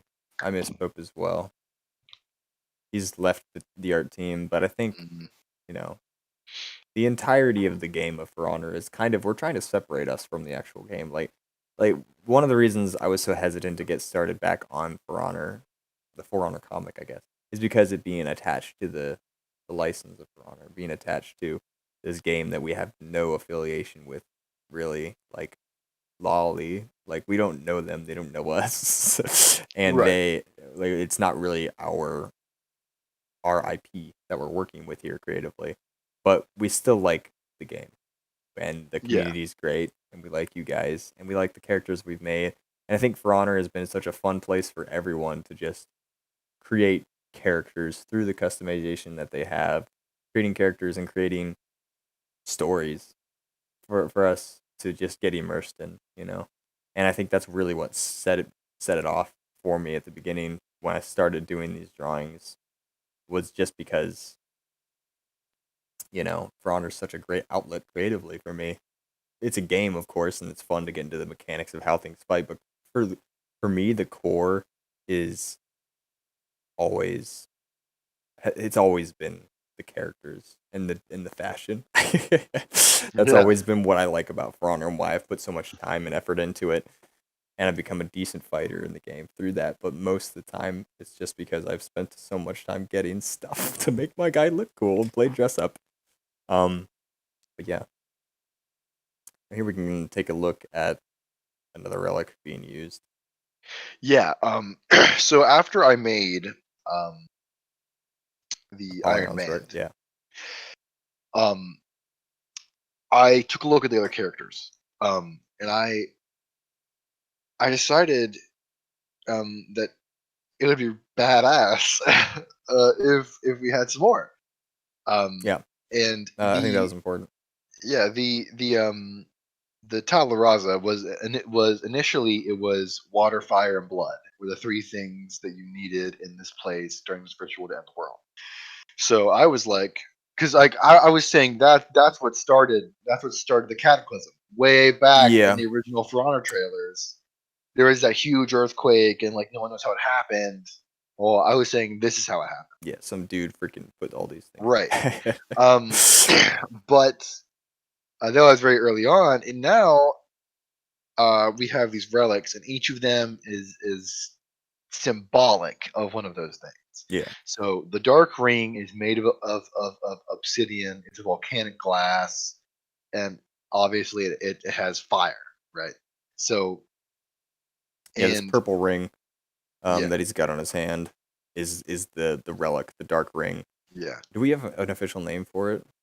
It's just the ring, Um, isn't it? I just call it the dark ring. Yeah, It's it's just the it's ring. it's it's the dark ring, the iron band, and the golden circle, which hasn't shown. Yeah. Spoilers. There's a third one. Spoilers. Yeah. But yeah, Yeah, that's essentially, and each of them give them different. Well, I'm not gonna get into it. yeah. I mean, we can see here the effect that The this effect ring of this would relic have. giving someone something, Right. and And another thing is that I based all of the relics properties, at least the effects, off of actual in-game For Honor boosters. oh, that was fun. That was fun to Yeah, do. yeah. The There's the weapon unblockable punch. damage. Right. There's the weapon damage. There's the extra armor. There's the extra speed. So I took stuff from the For Honor game and I try to work it in again because back in the day, magic in For Honor was like a Yeah, it was not a wasn't. So we concept. just So tried to bring the game mechanics right, into as the much as we story to could, make it make a things little we've bit already seen. sense. But you can even see like the unblockable symbol in the background for here because Yeah, we just made his hand basically an unblockable Centurion punch. Um, yeah, he breaks through weapons with it. It's a pretty strong thing. Obviously he's not immortal. With this ring on, but he yeah, has lots of power with people who know what they're doing. Um, and when the Ash Legion finally gets the first relic, we get the ring. Dagon looks at it, and you can see he's getting pretty perplexed by this thing. Um, and just it's this is a little bit. This was still, I'd say, early on in our symbolism, kind of. Like we weren't as we wanted to get really deep into the story, but I still think it wasn't perfect. Um, yeah. but it still was pretty cool. It was pretty fun. Um, and I think even more now, like a lot more now, we're doing more symbolism. We're doing a whole lot more of like a linear story that Yeah, is we've that both grown a lot I think as so too. Yeah, creators. since this issue, Yeah, it's been a I mean, year. Um, yeah, a year, I think year and a half, close to it. yeah, I think one of the main goals we have in this is to make the story have like you said, you can read it again and see different things, Yeah, and not being as obvious like, "Ooh, look, this guy's obviously looking at this ring and it's not a good thing." More so like this character and like what he's saying and how he's responding, his mannerisms even, and just the symbolism behind certain parts showing um uh character development, um foreshadowing. And I don't know. I'm just saying things. I'm still just the artist, guys. I'm not the writer. I I don't mean, know how dude. to articulate.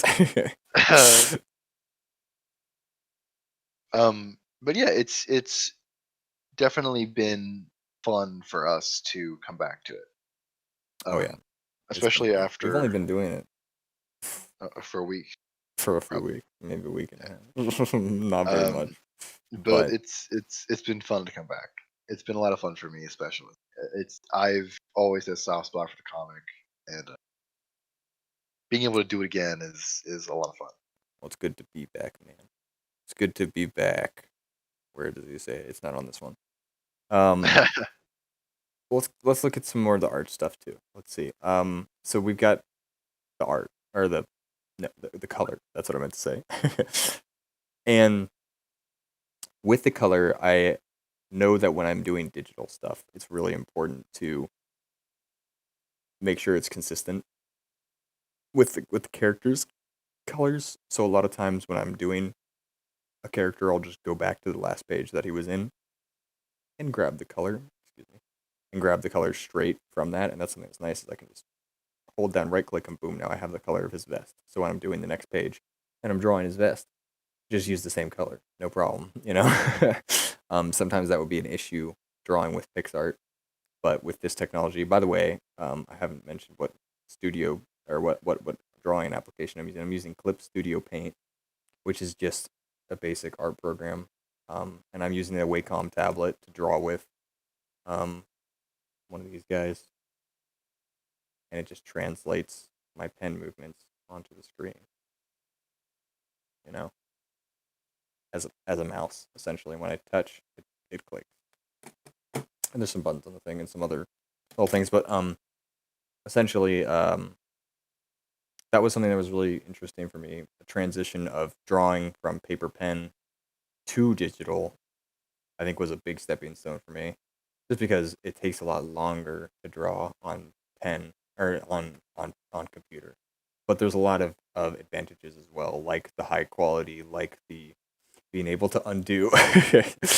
um, but yeah, color is important. We can talk about the color, the symbolism, and things like that, but also just in general, making something have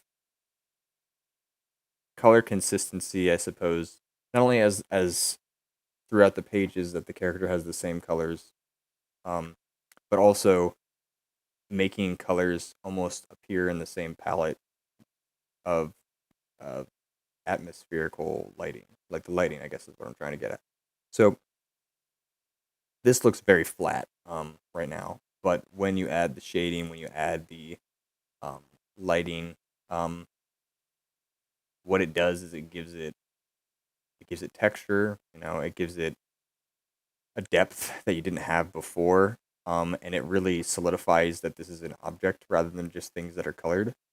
Um, like when you look at it like this, it looks like a colored drawing. But when you get those elements of light in there that make it feel more like it's actually in a space, and when you've got this glow of red, it almost paints every single color with a little bit of red, which lends it just more unity and more of a oneness. And I think it's important to have that unity in a drawing when you're drawing a character. At least everything needs to kind of work together.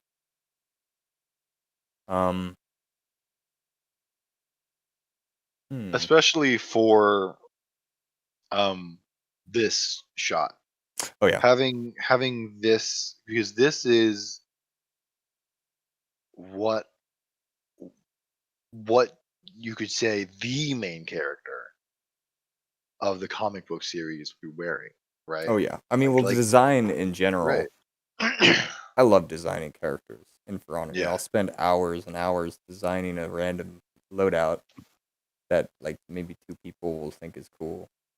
That I just try and make a fun character so aesthetically speaking, when I'm designing something, I think it's important to have a balance of color. So you don't want to have, let's just go back to oh geez, that's ugly. The non shaded version of this real quick. When I'm drawing a character, when I'm designing him, I suppose it's important to have the balance of, obviously this is a warden, so they've kind of done us a favor by designing the armor balance to look in an aesthetically. You've got a balance of grays with the armor. You've got a balance of browns with the leather straps. Um, I'd say the one thing that I don't like aesthetically about his design is the white on his skirt kind of thing. It's because it's kind of its own thing. It doesn't really go with anything else. But then again, I'm okay with having it just because it's part of his look from the old drawings that we used to have of him. They he's always had this design on his tabard, Right. and he's part And of the Ash Legion, so yeah, he should have the insignia and he should have the it's colors that they important to wear. maintain a sense of personality despite Yeah, redesigns. And I definitely like that we keep his tabard because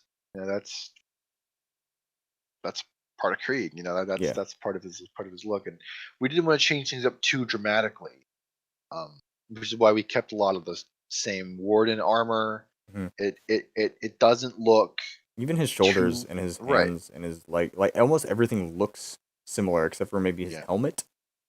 He's got a cape now. His sword's different. He's got a different design on his chest plate. Um, and essentially, it's his identity is changing too, along with the character. You know, Right. his armor changes, but his character changes with it, and It's that's as yeah, much of a mental change for the character, and like being able to show that physically is can be tough. Um, but this is a this is a more simple way to do it. It's just change to how the character yeah, looks, it's true. right? Especially when your character wears a helmet all the time. Right. And that's one of the unique challenges for Joey is making these characters emote through steel, Oh, that's fun. That's which fun. I is can talk about that. yeah, which is always Wh- fun for him to talk which is about. hard to talk about because I can't show you an example right now, but I can try and find one in another old picture. I can show you plenty of examples in my old stuff or my new stuff, but trying to find one in my old stuff. Take a second.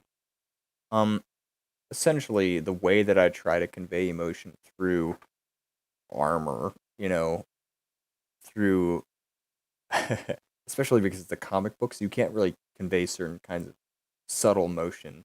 Which something like if you've ever seen The Mandalorian, you know how much emotion can be conveyed through a freaking helmet, which is crazy to me. I love that how you can have someone convey emotion through a helmet, and you just give a sense of understanding of what that character is thinking, even though they have no facial expression whatsoever.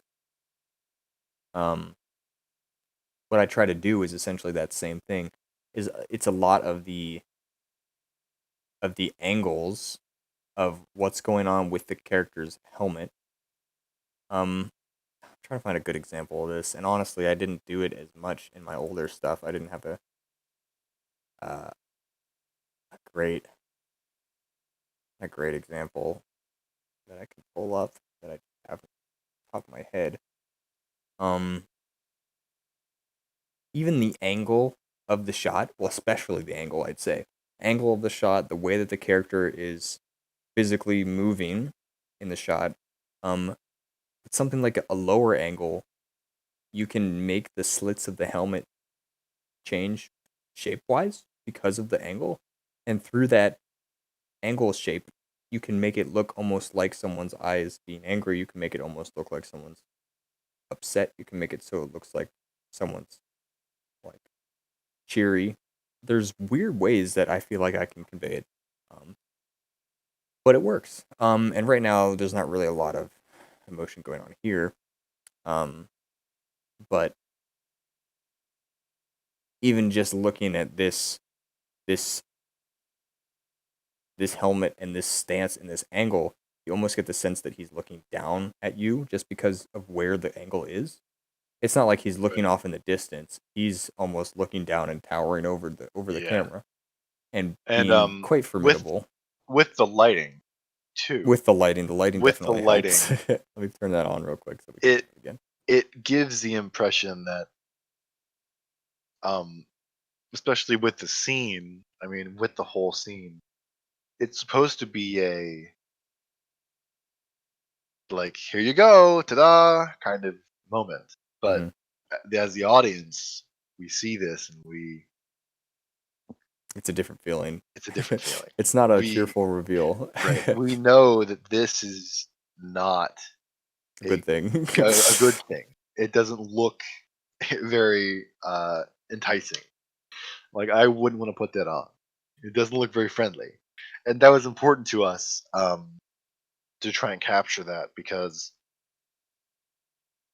and like even in like the cover, right? Like there's a reason why the red path, which is again a callback to the original trailers. I Path of love the Blood. front of That was trailers. awesome. That was That was cool. an awesome trailer, but there's a reason why it's coming from Kree. It's not just a cool shot. It's these characters and their actions shape. And I'm dancing around the subject, but Hmm. it shapes how the story progresses. It's very much a character driven story. Yeah, the story is actually there now. which is important. Now we have. I mean, I can say without a doubt that we have an idea of where the story is, and we have almost an entire written beginning, middle, end story beats. So we have things that we can um allude to. We have things that we can Mm. symbolize. We have even we've got the color or the cover. Well, not to mention the color too. Outcloak is wearing blue in this shot, even though his tabard in the Yes. actual scene is red. Obviously, Mm. it's not And because his outfit is physically blue. It's because it's a symbol. Yeah, it's just blue. right. Whoa, And blue.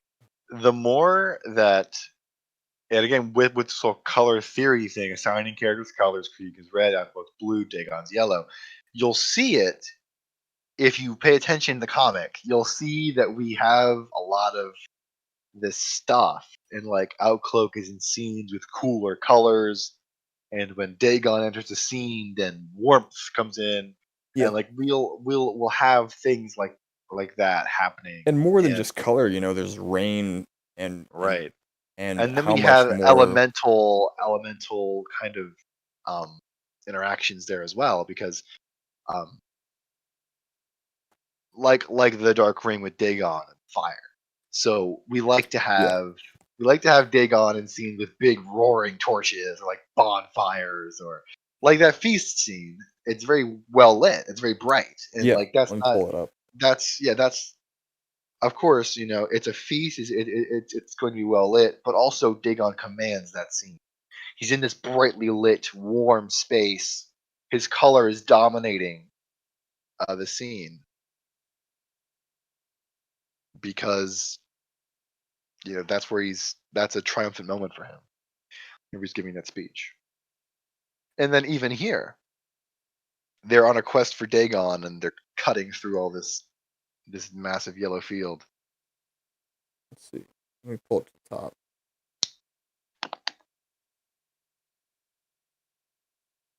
Yeah.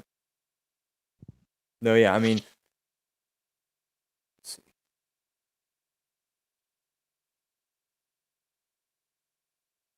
Yeah, it's cool. It's fun. And we're trying to convey this. We have these ideas of what we want it to be with the color theory, with the characters, with the symbolism. We have, we want to do this how we intend to do it, and hopefully we convey it well enough that it is understandable to people that don't know about it. But for the most part, um, it's hard to do. I guess is what I'm trying to say. It's like sometimes it doesn't convey very well. Sure. And with things like that, I mean, we learn from experience. There were a few Yeah, things in yeah. the I mean, comic even that this, that like didn't this track. one here, we didn't think about that color theory when we were doing this. I don't think I did. I mean, it came out as a thing that it was color. We can go back and be like, yes, this makes sense color theory wise. But when I was doing it, I don't. I Right. mean, I kind of did, but I also kind of didn't. But I I also mean, kind of like, did. but But it right, but it also makes sense yeah, that because of the colors that we chose, that these characters, whenever they're just going about their days, like in scenes where we write, they'll be in scenarios where colors will be able to be explored. It's good to see. yes, yes, this is definitely the Yes, Sping. yes, Sping is. Sping. If he is in the scene, a lot of people are in this scene. Um, This was a fun scene to do. yep, there's Sping. There's These Sping are all celebrating. characters. All these characters are like fans of the comic that we had say howdy pout. Like they were, we had people on the Discord that we have send in pictures of their characters, and we tried to implement them into the scene just because it was just like a scene of showing a lot of people. We didn't know what we were gonna draw. Right. We could have drawn like just random knights or whatever. But we wanted to incorporate the community here as well. We Yeah, have we have um, Sping, yeah. We Lens. got Sping here. We got Lens here. We've got what is this Uh, guy's name? that's It's been so long since I've it's looked at them. it's the A name. I don't know. Asilius? something like that. Could be. Um, then there's Magnus there in the Yep. white. Theolen is the guy with the face mask. Kate's down there with the wings. Mhm. Silas is over there. Punchy Knight. Yeah, that's right. Punching Knight with the freaking boxing Yep, gloves. Punchy Knight. Punchy Knight made it in. Judge Junior is in the scene somewhere. Where? Where is he? I don't don't know, but recall. I know that we added him in. Oh, was it this one? Was it this warden in the back? I think so. But I know he was in here. And then we have uh Darth Vader Centurion in Darth the left Vader corner. Centurion on the left. Yep. Yeah, who we showed in the first issue. And then we have Tally Warden on the Yeah. left against the This wall. We warden. So also these two showed- characters, Darth Vader Centurion, and Tally Warden. Those are the names we've come up for these characters. They don't Yeah. have real names. They didn't really have names when we showed them the first time. And essentially, let me go back and show you why they're called what they yeah. are. So Darth Vader, he just looks like Darth Vader. Yeah, he I just don't know. looks He's very just scary there, intimidating, you know? like Darth Vader. And so we then, call him Darth Vader Centurion. And then there's the Black Glad, who's Black also, Gladiator. That's just what we Yeah. call it. Yeah, you know, like we just have like these names. And then if you scroll up, then there's Tally Warden. Tally Warden is just sitting this alone at the campfire, and Warden he is from- Tally Warden because I went through and I put on tally marks on his armor whenever I was They're very coloring. subtle. They're very Yeah, you subtle. can see them on his knees, just but barely on yeah, there. It's just so hard barely. to see because of how bad quality this photo is.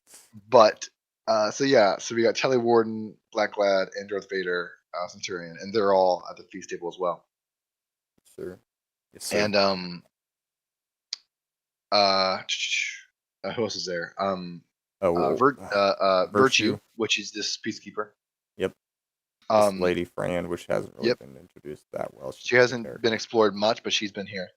And then we have Krieg in that shot as well at the feast, leaning up against the wall near the door. Let me go back to it. Which is where he'll go whenever you see him next. Yes. We're basically just we're just gonna pick up. We're picking up right off here. At the end of this issue. So the next issue that comes when it drops, it's gonna literally just be picking up right after this speech. Mm-hmm. Still yes, the wall beer. Hello. I think there's the sophisticated savage character in there. Oh, he is. Yes, let's scroll up. Yes, this is your little guy. Yeah, your Highlander. I got a little bit of a cameo in the scene as well. That's always fun. Very. Anyway, well, we've got a little bit of extra time just to do whatever. If y'all want to do some fun stuff with drawing, I'm just chilling, and Gabe, we're also just chilling. Yep, we're just here. We can answer as many questions as you guys like. Yeah, if you guys want to say stuff, if you want, whatever. I don't know what to do. Well, we've covered a lot of stuff. I think we have covered a lot of stuff. We could. Well, what's next for the comic? What's next? Anything super spoilery?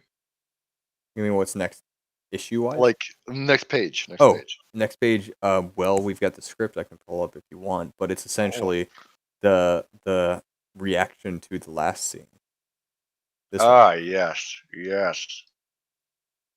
I recall.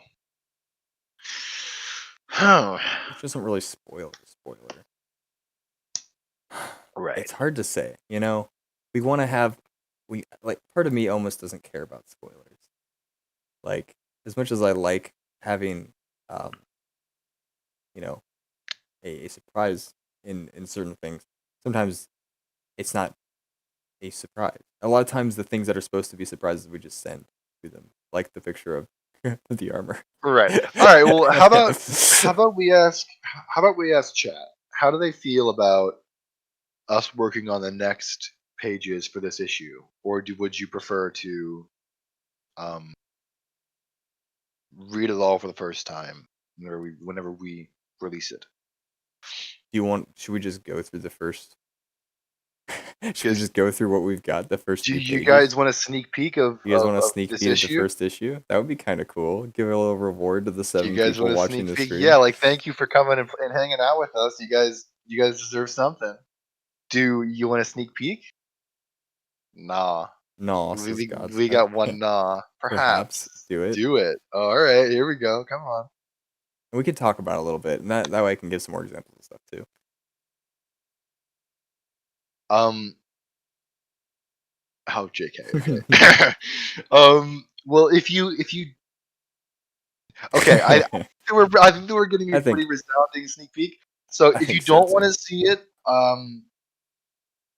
I I don't want to say leave, but you can leave. If you don't want to see it, please do not spoiler yourself.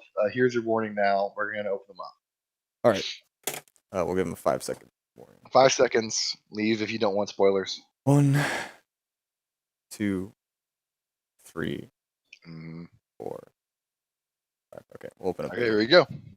So we'll narrate it as we're going. So we'll start with the front. I know we just opened the last page, but we're gonna start with the front. So we got the For Honor. This is just gonna be the front title screen kind of thing. With most of the issues of this book is gonna be this. So we open the next page, and it's outside of the feast that we just saw from the end of the last picture from the last issue, and we've got Outcloak being mopey. Mm. Zoom in a bit, okay? Here, I'll go into this mode, and we'll walk it up this way. And it's so great to see these pages because they're so much more detailed than our first run throughs. This page is actually, I think, about a year or so old as well. Yeah, Yeah, this issue has been like a long time in the making. a long time in the making, but we're finally getting it done. Yeah, so we've got Outcloak, and he's cleaning his sword in the rain. It's kind of weirdly redundant to do. He's not really in his right mind. He's not. He's not thinking about cleaning his sword. That's for sure. And he's just sitting out here, just noticing Orion's absence. Krieg looks for him. So we had a moment where we were trying to figure out if we should say Orion or if we should say Outcloak, and I think we agreed to say Orion because of the identity change after the first 3 books. There was the transition of Outcloak becoming a renegade samurai into becoming an Ash Legion knight. And if you don't remember who I'm talking about, if you haven't seen this before, it's the green guy on the front of that one page that I showed with the weird like 4 helmet, the 4 holes in his eye. He's like that weird samurai looking dude. And at one point, eventually they got back from being captured from the Vikings and surviving in the wilderness. They got back to the knights, and Outcloak decided to join up with the Ash Legion with Krieg, his new buddy. Who is they're more than just new buddies now though. At this point, they're pretty close. So we decided to use Orion just to symbolize Outcloak's shift to more of a knightly kind of identity. Like he is more of an Ash Legion member now.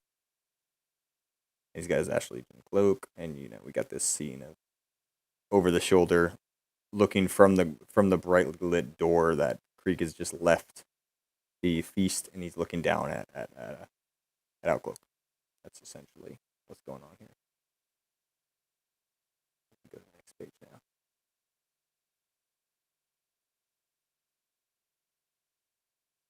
And we got this conversation starting.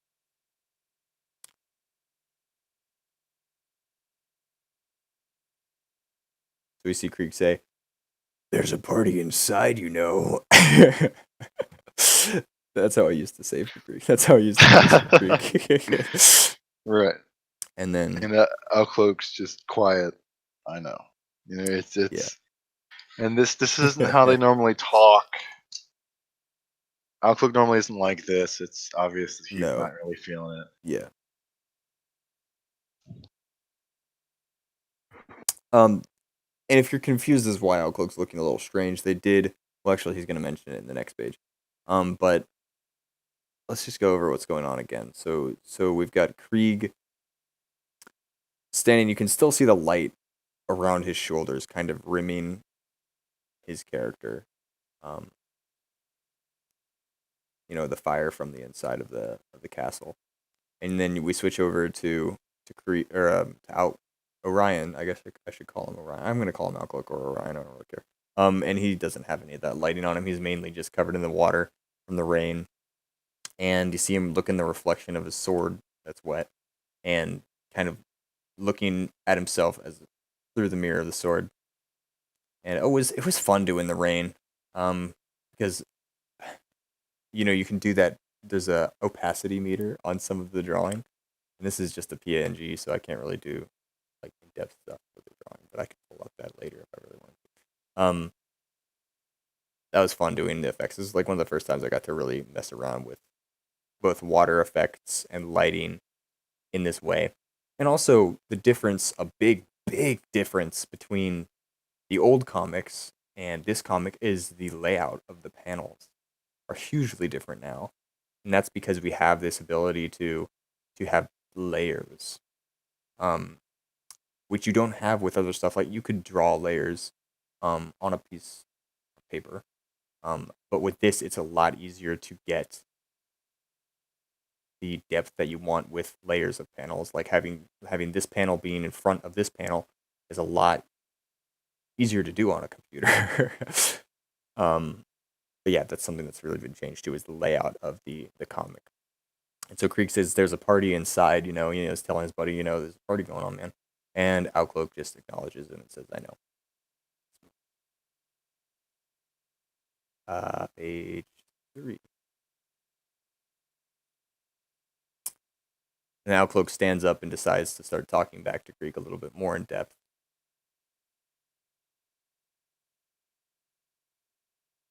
Stands up and says, Gabe, do you want to say it? Do you want to voice Sure that? I can. Excuse me. Do you think anything we've done today is worthy of celebration? We've robbed the grave of a genocidal warlord, and now I fear we're following in her footsteps.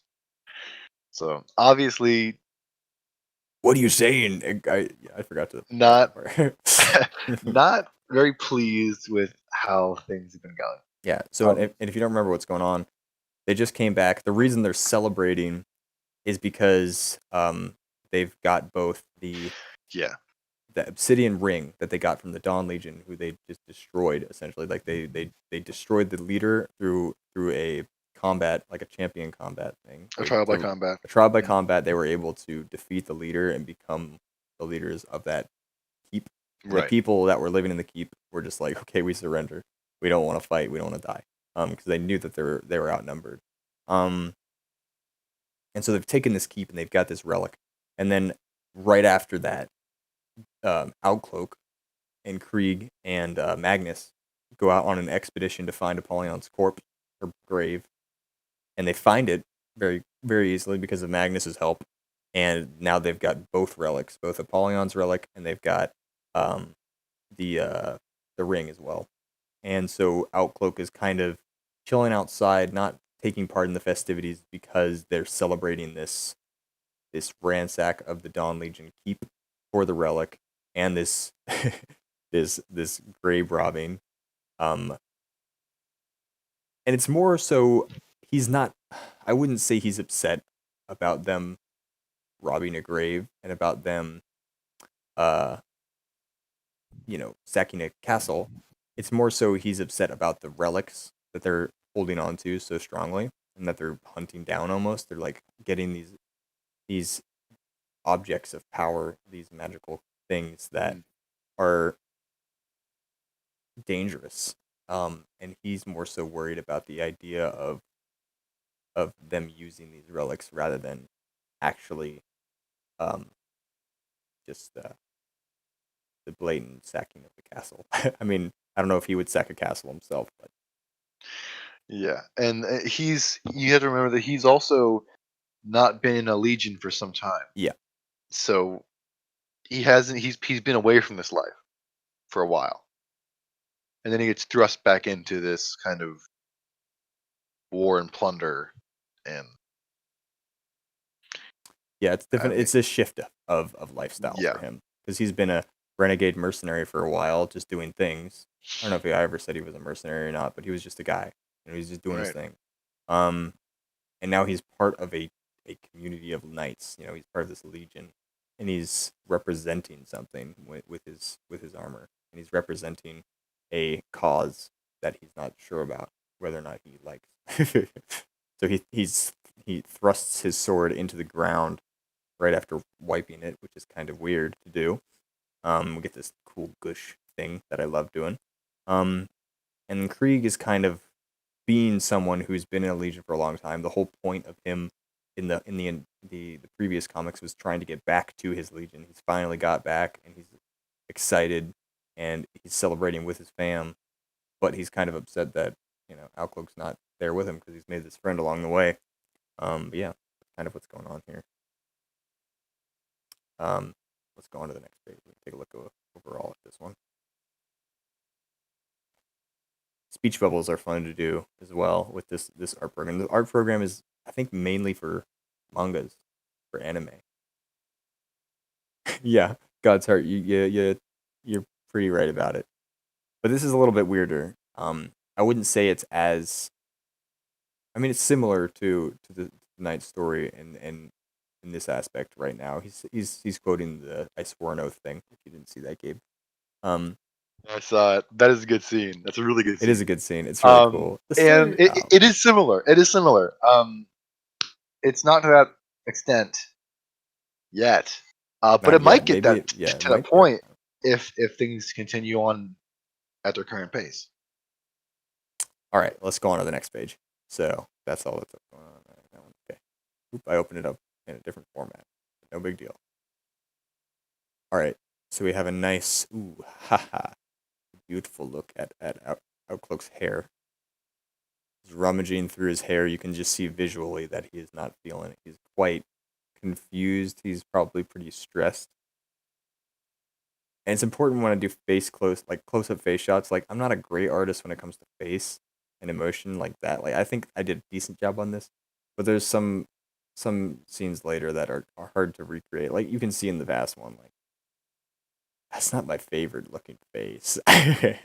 Doesn't look fantastic, but I know that this scene is important because we're showing a lot of the emotion on Outcloak's face, and we really want to show it. And we usually have helmets on these faces, so when we don't, it's nice to like get out a lot of emotion through that.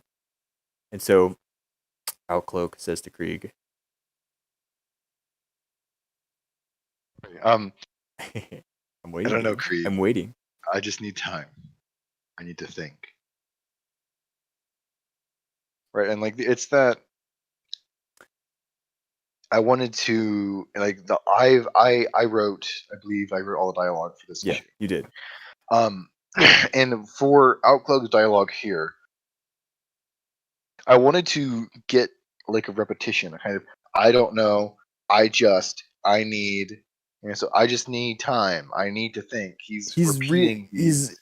He's obviously having he- conflict right. in his brain. He's almost trying to reassure himself. He's almost Yeah. trying to get this kind of. He's got this idea that's come up in his head about how he feels about what's going on right now, but he definitely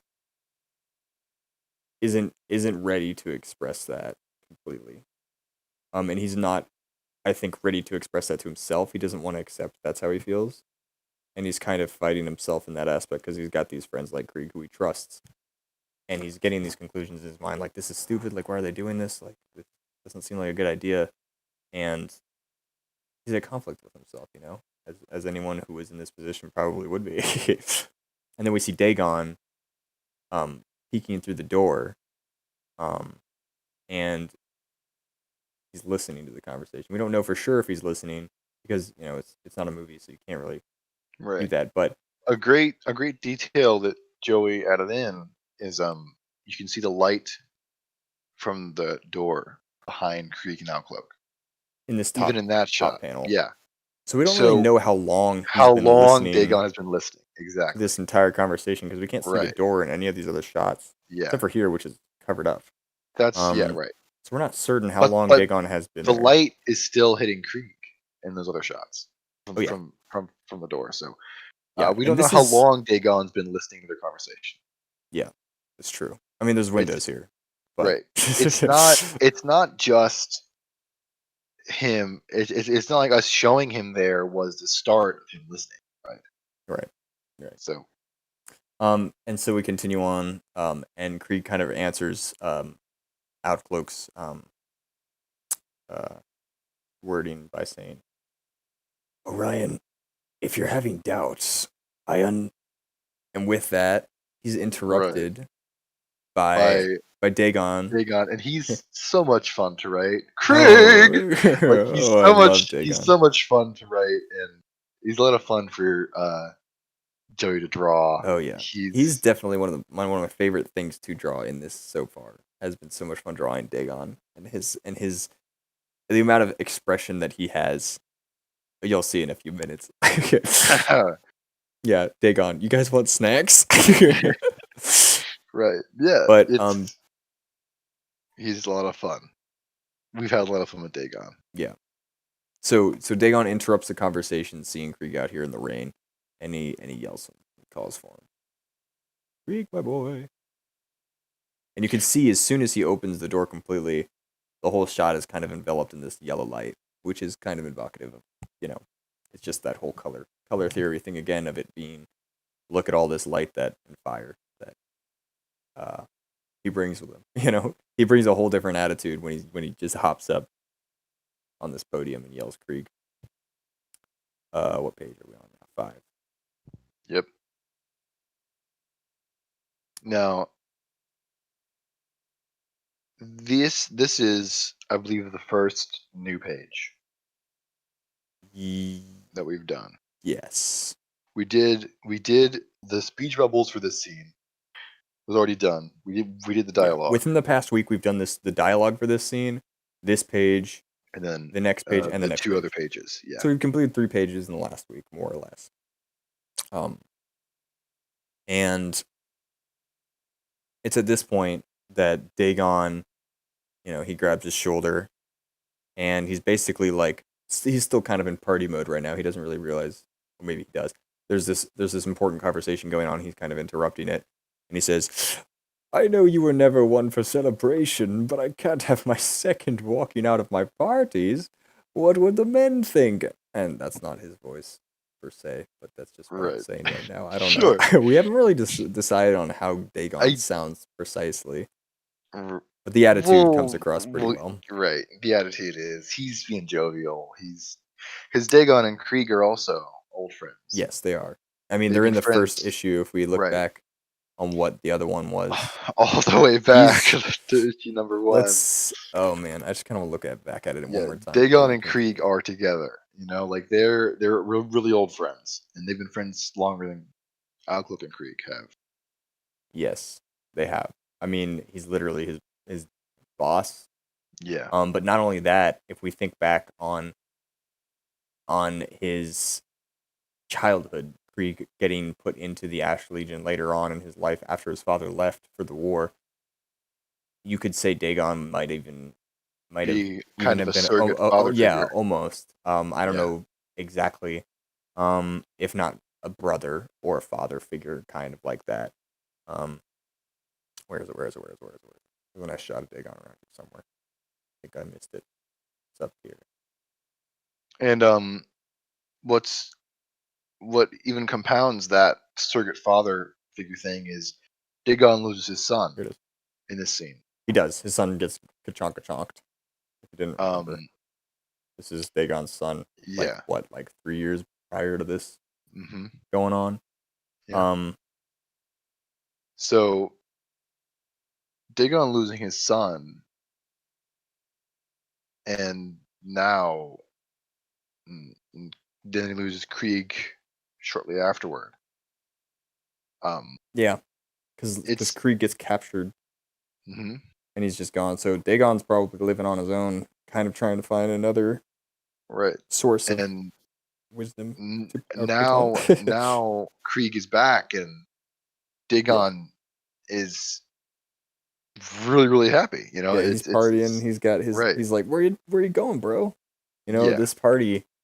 We're trying to have a good time. I'm trying to have a good time with you, and he's essentially just saying he's not. He doesn't actually care what the men would think about him and Right. him and Krieg's related. He's just joking with them, obviously. And Krieg, who is weirdly not as into it.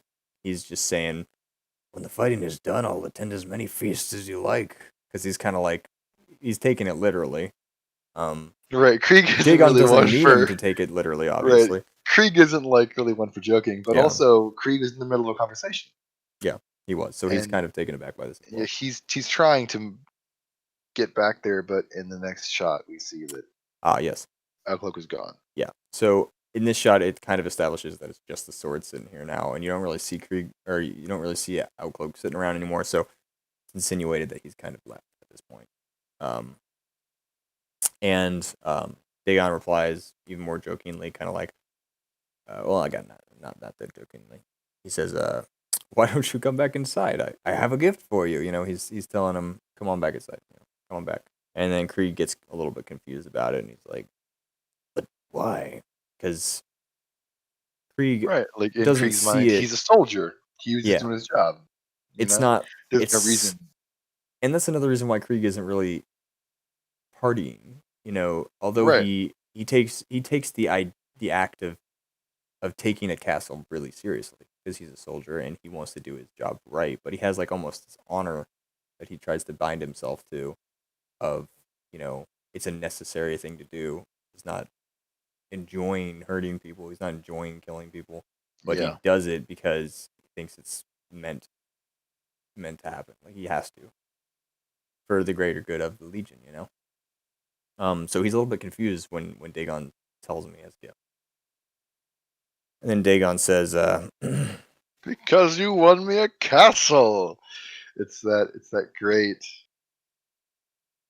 it's that great line, and I love the pose "Oh yeah, that that was fun to do." like I wrote that line with the pose in mind. I saw the sketch. I'm like, that's a great pose. Because you won me a castle. Come on then. Don't make me order you back inside. Again, Yeah, still and joking, still yeah, being like he's just very happy to see yeah, his he's having a good friend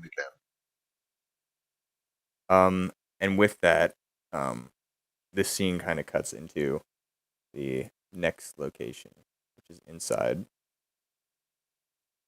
and they go back inside the castle. Oh, this is fun to do.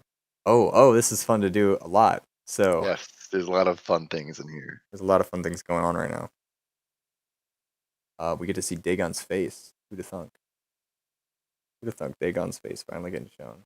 Dagon's face for the first time. Yeah, inside for the first time with the with this medium. More backgrounds. Okay, so let me get into it. So we see them going down these steps, and it says breaking off from the celebration. So they've moved past the hall where the celebrations are going on. It says the two men descend into the armory. So, um, he looks like Cave Johnson. Who's Cave Johnson? I mean, let me see. Oh, he kind of does. Oh my, I can see it. A little bit, maybe a little I bit. I can think see a Cave little Johnson's bit. face is a little bit longer than I imagine. Um, I don't know if I have a specific person in mind when I drew him. Yeah. Whenever I was writing Dagon, it was like evil Joey was my inspiration. Evil me, evil Joey. Yeah, evil Joey. At least at first, I was like, let's make but And he's blonde. I mean, right. he's got an he, angular face. I don't know. he definitely evolved from that. Well, let's really quickly break off from the comic just for a moment, and we can show them the three different faces, Oh, sure. Yeah. um, and the kind of design that we had at first. So I remember posting this, and this is the first drawing of Krieg I ever did on this drawing platform, and it looks different than how Krieg looks now, a little bit, not completely, but looks a little bit different. And the same with uh Dagon. He doesn't look he doesn't look exactly the same. um, but we wanted to give him an age. We wanted to make him look older, just because I'm reading these comments. Gonna burn your village down using lemons. But yeah, we want to make him look older, and if any of you read Game of Thrones, Tywin Lannister had Yeah, he was bald in the books, and he had big old mutton chops.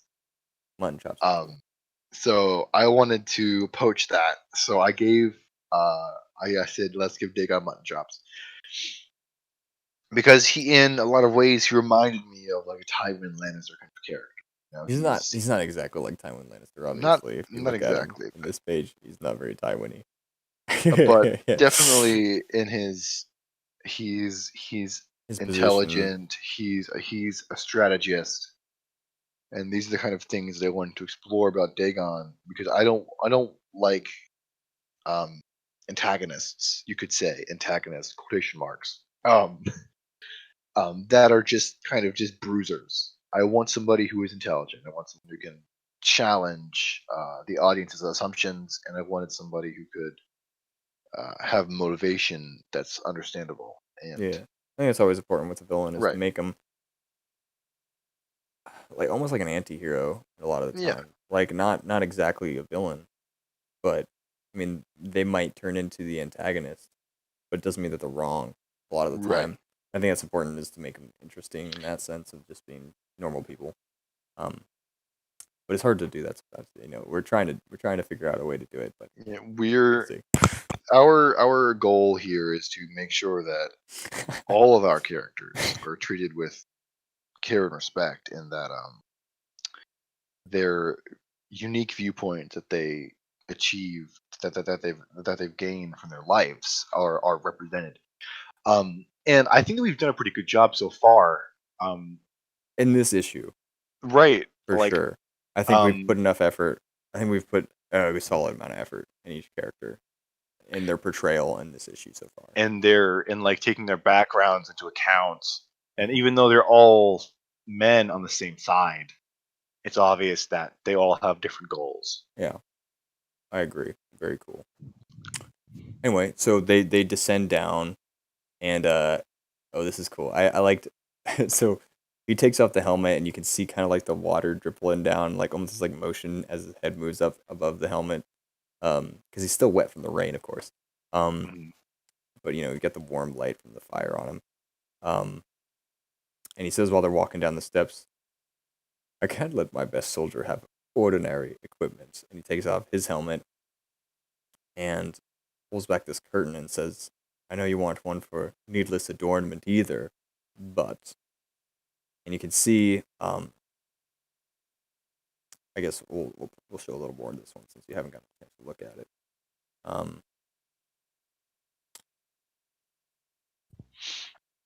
Take a look. It's a gun. Yes. No. Yes. It's a gun. I'm pretty sure there is an execution in For Honor coming out very soon that's a flintlock pistol. Oh. I think he just blows a guy in the face, like he just shoots a guy in the face, and that's the execution. But I could be wrong. I might have seen that somewhere, and I don't remember if that's true or not. I could be wrong. Don't quote me on that. But I thought I saw somewhere that might be a thing. Uh. Anyway, yeah. So he starts to pull back this curtain. Anyways, he's talking to Krieg, and he's kind of joking with him about how stoic Krieg is. Kind of, he's kind of Right. joking about him, like, He's definitely poking. He's like, I know you want one for needless adornment. yeah, Like Dagon, obviously, he's got the shoulder spikes. He's got the big ornamental horns. He's yeah. got the gold. He's definitely a Like, flashy knight right. compared to Krieg, who is kind of just like I just use whatever, to kill. I use what I need. But he does. He starts to pull back this curtain, and this is where we open to the most recent thing that I showed you guys. Oh, I'm in the wrong thing. I was confused. I was like 8 and 9. I haven't done any pages or 8 and 9 yet. Pulls back the curtain, and we get the shot that I posted yesterday. Yeah. Which is we thought it was good because it wasn't too much spoilers on what was going on. Yeah.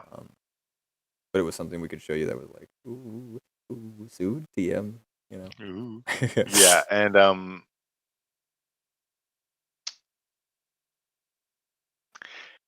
yeah, more. Never We don't mind. have to talk completely about it. Yeah, What's going on here? yeah, But but essentially, he shows him this new set of armor. yeah, And we'll leave it at that. We don't need to say more about Yeah. what it is or why he's giving him this. This is Completely. why um, this is one example where a reread will provide more information Yeah. after the whole thing is done. Yeah.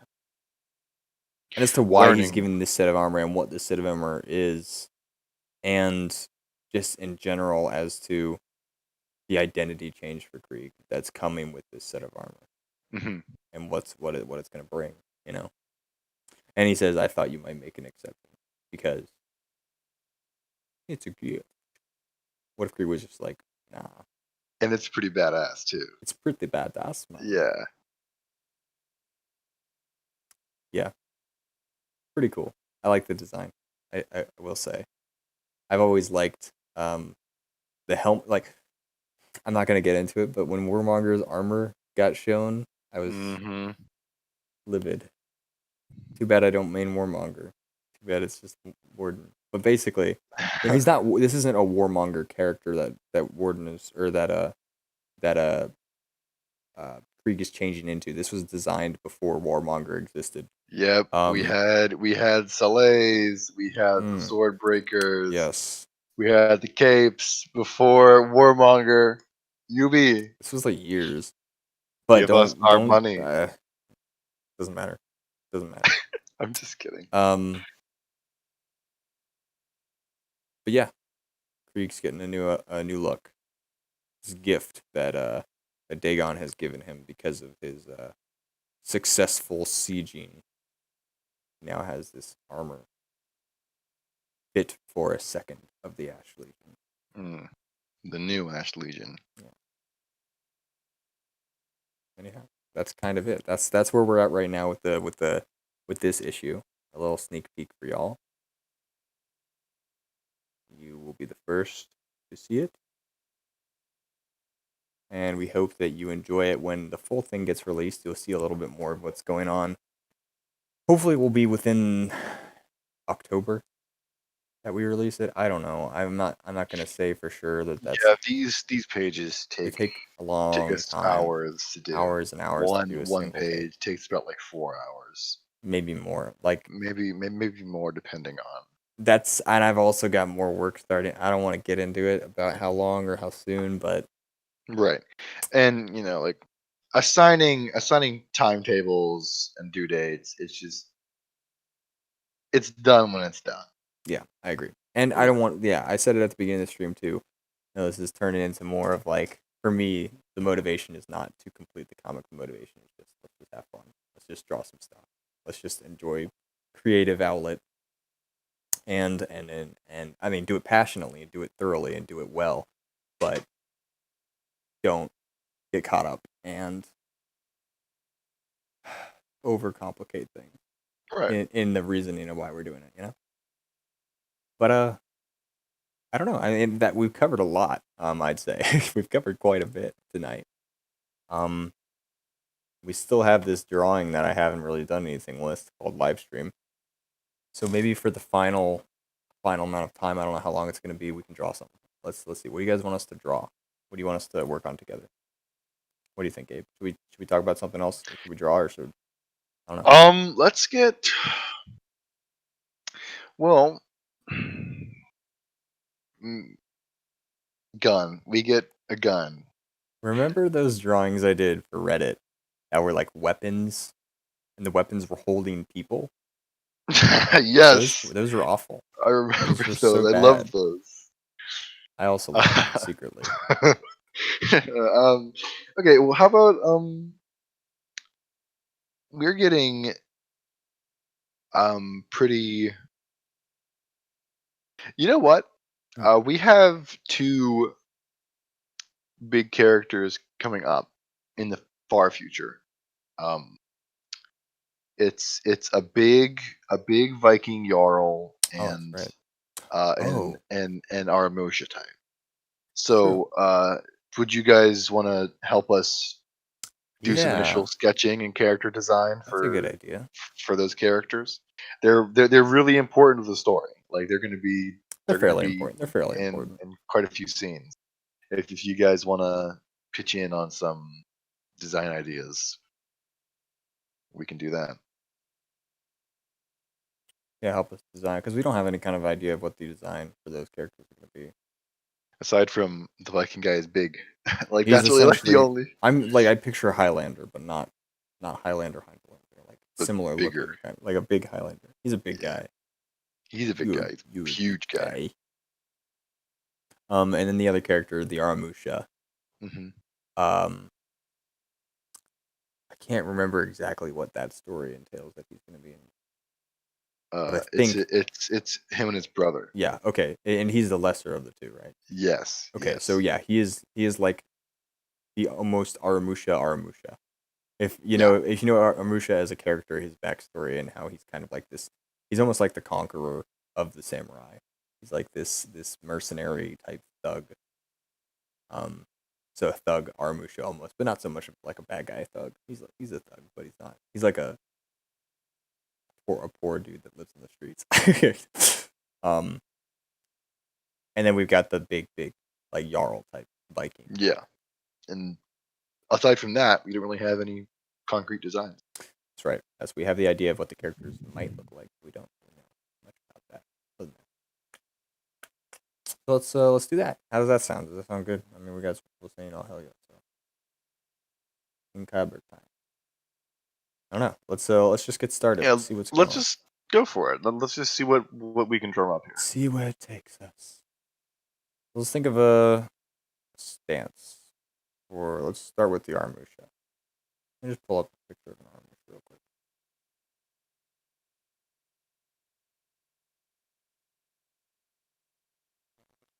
Basic looking guy. Just get this Armusha look. Mm.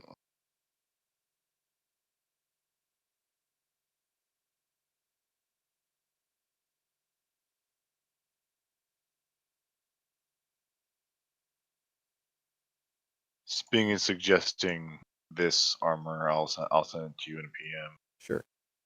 for the Viking.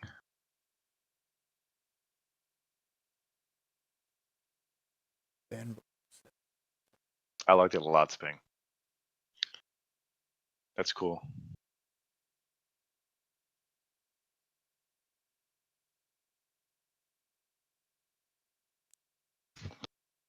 Holy moly. Freaking fluffy. Yeah, fluffy. I Very fluffy. like the But very thickness. cool. You know what I like is the moose horns. Yeah. I like the moose horns a lot.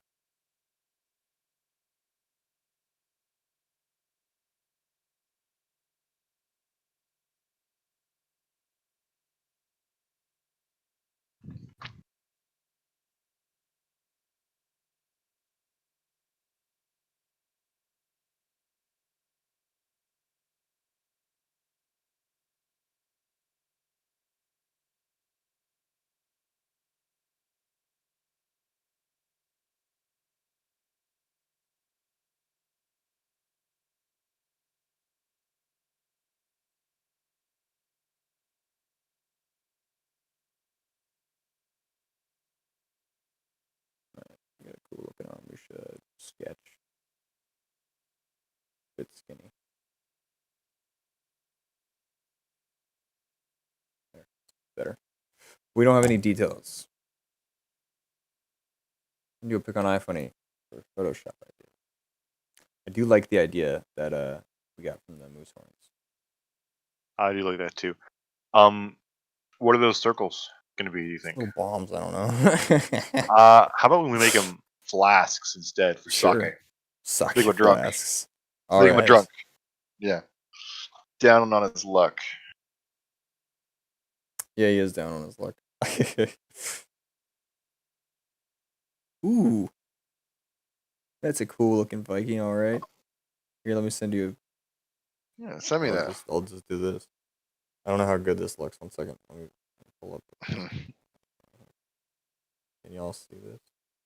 It's definitely difficult to see. You know, he's got all you can tell is he's got 2 axes on his back. I'll send it to you.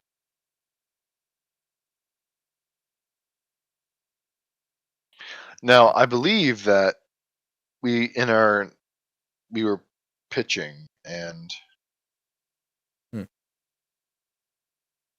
I mentioned something about him using 2 Dane axes like a berserker, but he has a The Dane axe in his Aramusha hand. or the No, Viking? the big Viking. I think I mentioned Oh him yeah, using you 2 did. axes, You like a did. Dane axe in each hand, He was a big, strong because he's man. that big. That's a bit silly, but that's the kind of Eh. size we're talking about. I kind of like the idea. I'm not gonna lie. I think it's pretty That cool. is a cool looking Photoshop. It looks pretty cool. I do like the double axes a lot. I mean, we don't have to. I mean, we're going with Aramusha for this character, but we don't Right. have to stay to the confines of the Oh Aramusha no, world. no. I think that that's just the vibe. You know, the Yeah. Aramusha vibe Yeah. will be I what see we're what starting you're with. So we don't even have to do the freaking hat then, because We he wouldn't doesn't. have to. Well, doesn't he? Doesn't he give it away? I'm pretty sure he gives it to Outcloak. Don't. Well, yeah. Yeah. But I mean, I was Without getting too much into it. I was gonna Pretty say sure he that, gives it to Outcloak. but I mean, Yeah. that's not huge spoilers. I don't know what he's doing with him, but I'm pretty sure he gets it to Outcloak.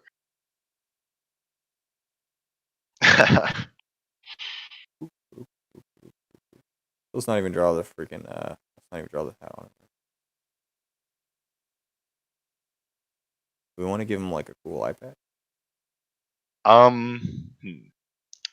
Let's give him a pipe instead of a wheat stick.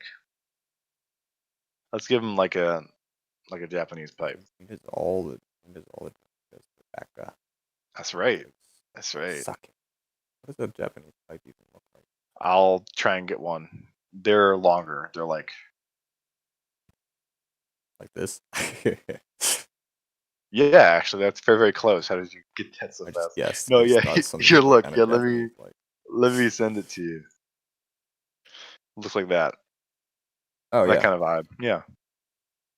Why is Japan so predictable?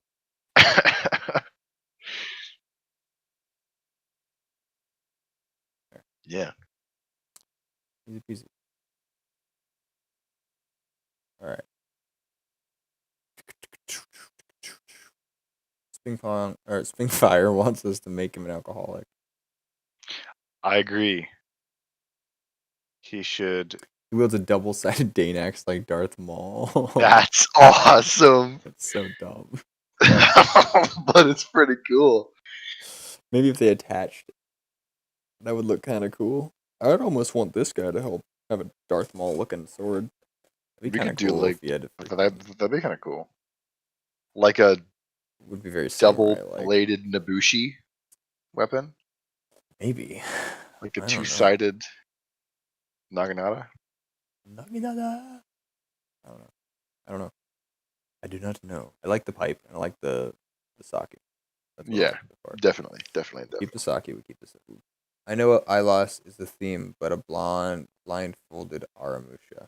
Mm, I could do blindfolded, but we kind of did the blindfold thing with the with the ninja, the with, shinobi. with the shinobi already. So I don't know if Yeah, we should do the blindfold. to be completely. um, We got lots of yeah, characters. it's always fun to have um the blind samurai, the blind monk character is fun.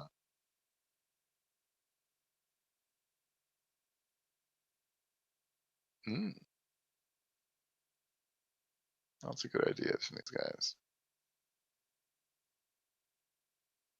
These are all a chain wrapped around his arm, so it adds weight behind his swings and punches.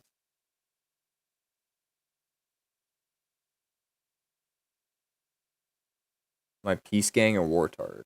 Oh wait, no, he's asking Gazard.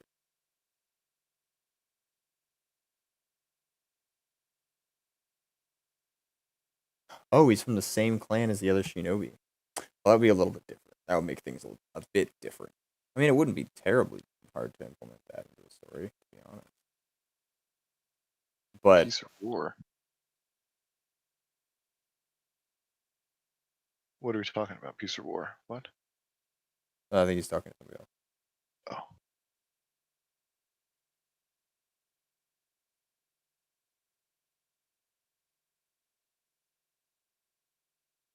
think it has something to do with Warmonger.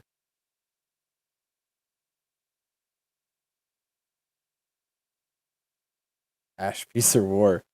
Good question. That's a complicated question. Depends. Depends on the global condition. Depends on Have you seen depends that on the video? region. Have you seen the video about? It's an Adult Swim animation, and it's like this dude with like a freaking bird nose. He's very philosophical. There's this one scene where there's this guy shooting all these people. He's like, "Do you believe in God?" And they're like, "Yes." And then he goes, and he points his gun at the guy, the main character, and he's like, "Do you believe in God?" And he's like, "No, well, that's a complicated question, you know." He's like, "Well, we can." And he goes into this whole thing. I don't know. It's funny to think about. Oh, this guy knows exactly what I'm talking about.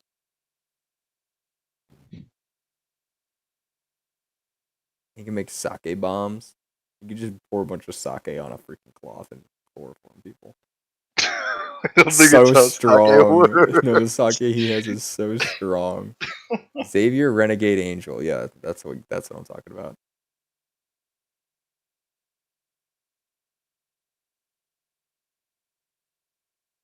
Let's see. Okay, so let's talk about. Let's give him abs. Let's give him strong abs. I think honestly, having him have a little bit of a gut. This is Like, sake. yeah, right. Like he's getting a little bit older. He has a little bit of a gut. I kind of like that. You know, like he's got a little bit of punch. A little bit of punch. He's not pregnant. He's just got a Right. bunch of kittens in his shirt. He's got a little bit of punch. You know, he's like, you know. Well, then let's He's change just his getting older. let's change his face then, because I was imagining younger, but if he's older, He's. I think he's facial gonna hair? be. Yes or no? Let's. Doesn't seem like the Yeah, kind of guy that would. I think so. I think so. I mean, he doesn't take care of himself much, so a bit of an unruly beard. Oh, Sping says some kind of scarf. I'm all for that. Tsushima I'm scarf. all. Oh, I'm Ghost all of for Tsushima. scarves.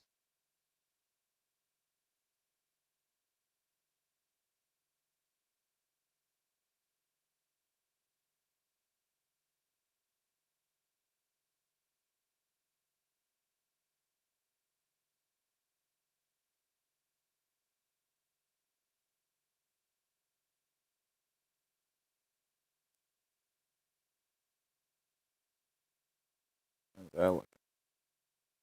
Pretty cool, actually. He almost looks like that guy from. Uh, this is who I'm thinking of. Well, it could be wrong. I think it's. I don't know if it's from what I'm thinking of. Let's make his arms a bit thinner. What do you think? So he's gonna Because be like, less strong, less skinny. right, like he's like. I'm thinking he's got a little bit of a gut, but he's still dexterous. Like, but he's he's just not like ripped. He's not really bulky. He's like lean muscle. You know what this face reminds me of? He looks kind of like a cat. Like Jafar, I kind of a little bit. Not really, but kinda. I don't know why I thought of it. He reminds me of like Puss in Boots with that like eye shape and like the eyebrows. A little bit. So less strong. Right, I'm thinking just like more like lean muscle. He's less burly. Hard to exactly.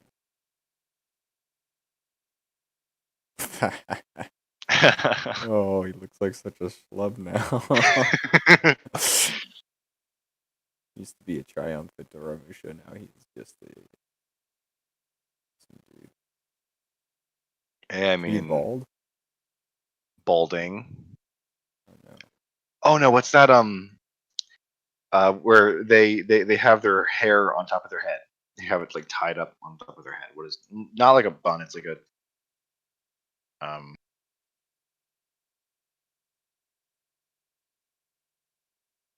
Like the thing that it lays here.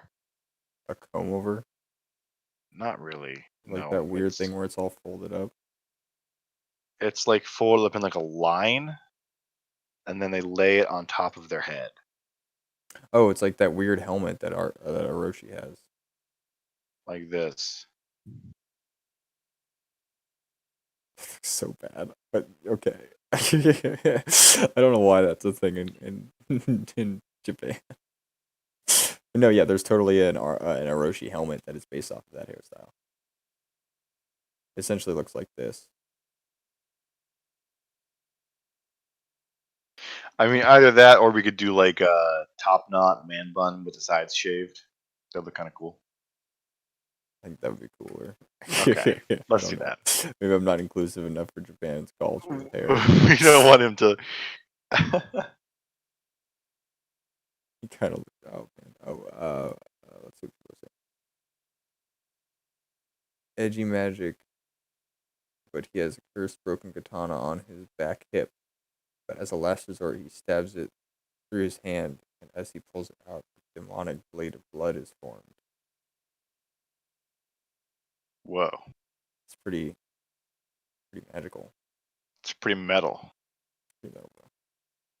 I mean, I mean, I tell you could what, see it. we'll take that concept and we'll make a one-off, Yeah, we'll like make a one-off super comic with that. crazy, like one comic, one issue comic where this guy fights a giant demon, where that character with the crazy blade fights a giant demon, and Yeah, we'll just that's a listen promise. to like the Doom soundtrack the entire Why we do it? Yeah, for 3 hours, and then have it on repeat. for 3 hours. Let's get this head thing right. Right. So I think just do it like a hipster like man Like bun. just the bun. Yeah, and then just shave half the side shave. So like this. Yeah, like that. Do you think you should even have that? Should it just be bald and just have hair? Up to you. That doesn't even make sense. I don't even know if that makes hair wise. You could do this like he's balding. You know, widow's peak.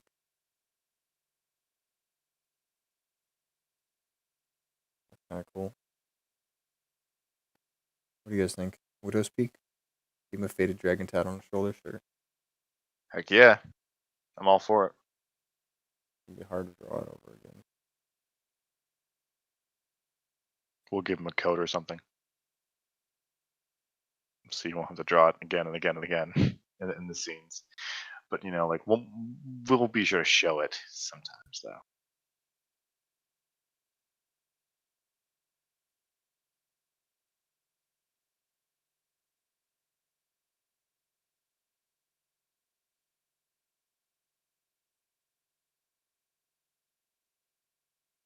Oh yeah, Hanzo vibes now with the dragon tat.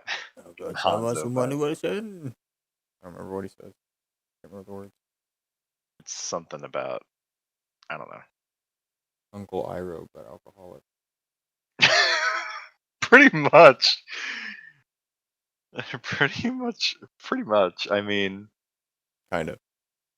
yeah. I mean, Not exact same vibe. not exactly the same. Arguably worse. Probably worse. Probably worse. Hanzo please Yeah. give me that. Yeah, it's a good head. I almost want him to just have a regular katana. As a weapon. Just one. Just one. He's not an Orochi. All right. Do it. But almost just being a regular katana kind of guy. Maybe he gets rid of his other katana. See that wink? Babe, you can't see my face right now, but I wink. Oh. Whenever you mentioned the katana. Yeah. Okay, I see what you're going for. Understood. I understand your wink. Thank you, sir.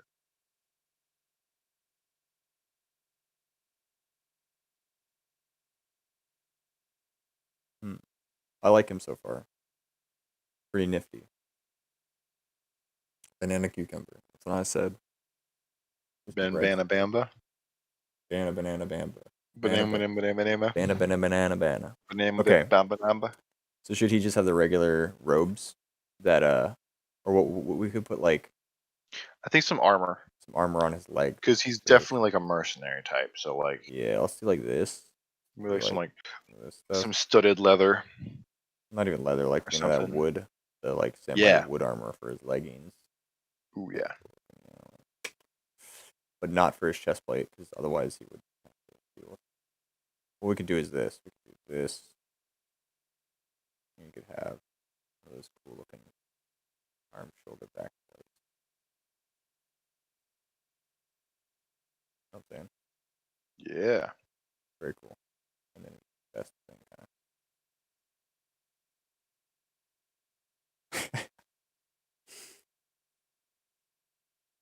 Make the Jarl a girl. Shirtless Tozen. Sure. Essentially. Not really. You have like arm wraps on his other arm. Maybe he's got like some crazy scar. Let's do some armor wraps, sure. On this arm, he's got some arm wraps. Maybe he burnt his arm. And had to I think take like it. some kind of cloak would be good. Would be cool too. Because he's all like into traveling anonymously. He's one of those types. That's why he had the hat to begin with. I should draw the hat on him. Give him a bow. That could be a good idea. Oh, that would be cool. I Freaking quite bow. like that, especially because, well, I don't let's know. give him a bow. I don't know because well means, but I mean I might. I don't remember exactly, but I could be thinking of something. Hmm. His back shoulder arm returned to a freaking thing. Bam, easy. It's a quiver now, boys. It's a quiver. We're giving him a bow. It always was a quiver. It always was a quiver. This was always planned from the beginning. Give him like a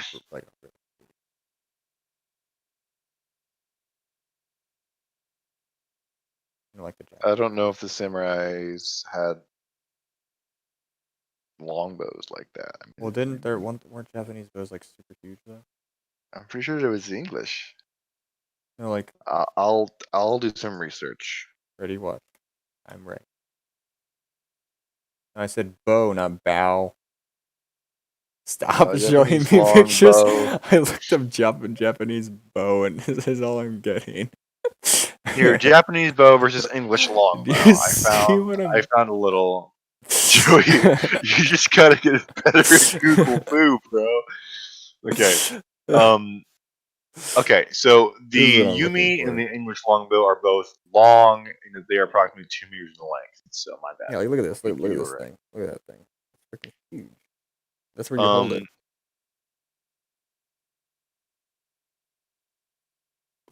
An English longbow is a self bow. Japanese Yumi incorporates several layers of wood and bamboo. I don't know what you're talking about anymore. Mm, It's got, like some shoulder leatherness. oh, that's really cool. What is? I'm just looking at how they're made. Oh.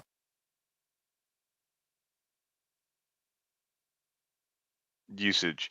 The English longbow was at first a cavalry weapon. I'm gonna start Yep. detailing now.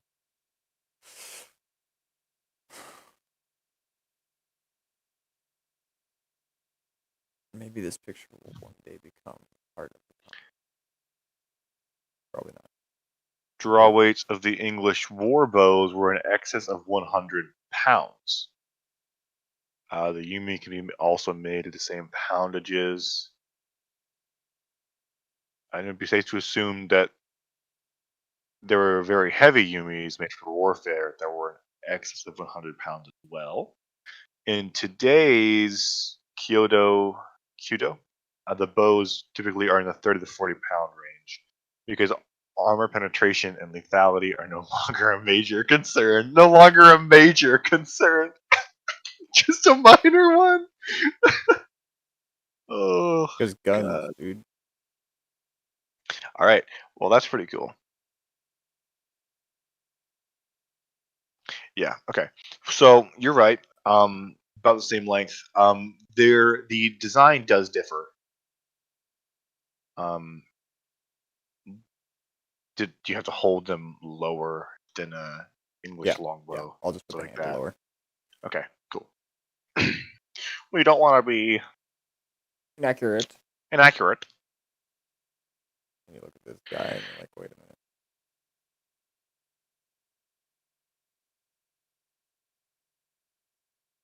His beard is inaccurate. That's what it is. Nobody could ever grow a beard that's close up to their face. They look cool though. I mean, you could always just make it look more like stubble higher up. True, but I don't really know when I'm gonna do that. His nickname, Drunk Shot. Says a drunken punch. He's a drunken shooter.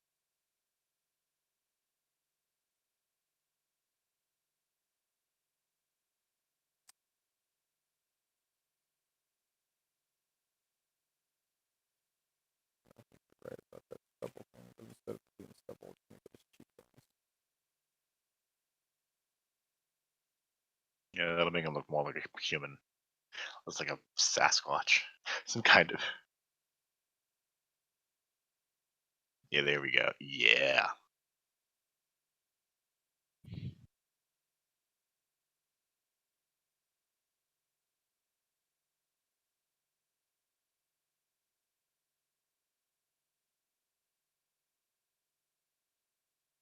Ahagi Mura. Where's that from?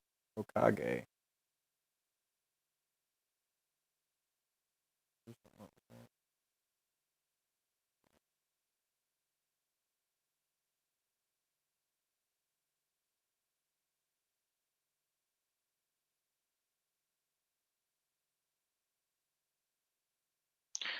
Put something in his bun. Like some kind of like, yeah. Be important later. Sure.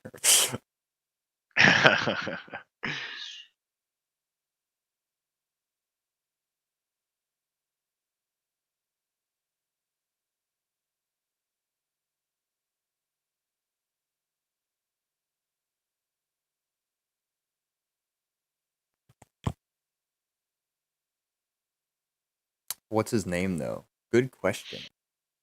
Good question, guys. What should we name this guy? I don't know. I have no clue.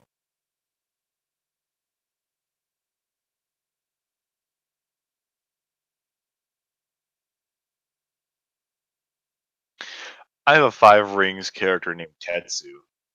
Tensu? Tetsu. Tetsuo! Akira! I've always liked Tetsu. But I mean, it's up to. I think that it's up to everybody here. I mean, what we want to name him. Yeah. Obviously, it can't be like copyrighted or something. Can't be like Yeah, it can't be. Aaron Yeager. Right. I I mean, don't know you why. wouldn't use it anyway because That's not a good name for this guy. yeah. But like his name is not going to be like Itachi. Like Who's Itachi? you can't. But I don't know who Itachi is. Itachi is Sasuke's older brother from Naruto. Oh, I've never The seen guy that Naruto. killed his entire clan. Oh, Spoilers. is that spoilers? I don't think anyone's watching Naruto anymore. Yuri. Akiri Hunamura. We call him Hiroshima.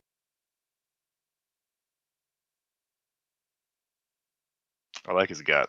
I think that was a good call. I think it was a good call as well. You're just getting some character. Yoramura.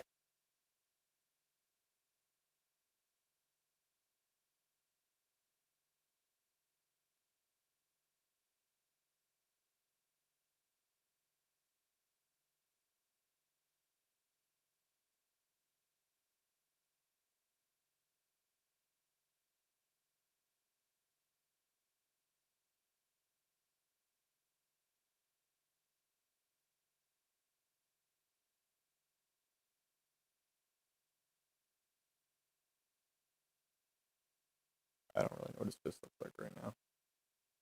In fact, it looks kind of weird scrunched up like that. I'm just gonna make it resting.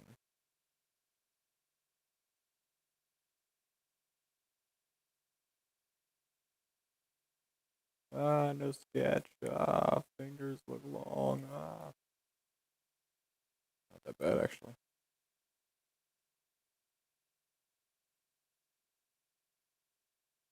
Oh, that-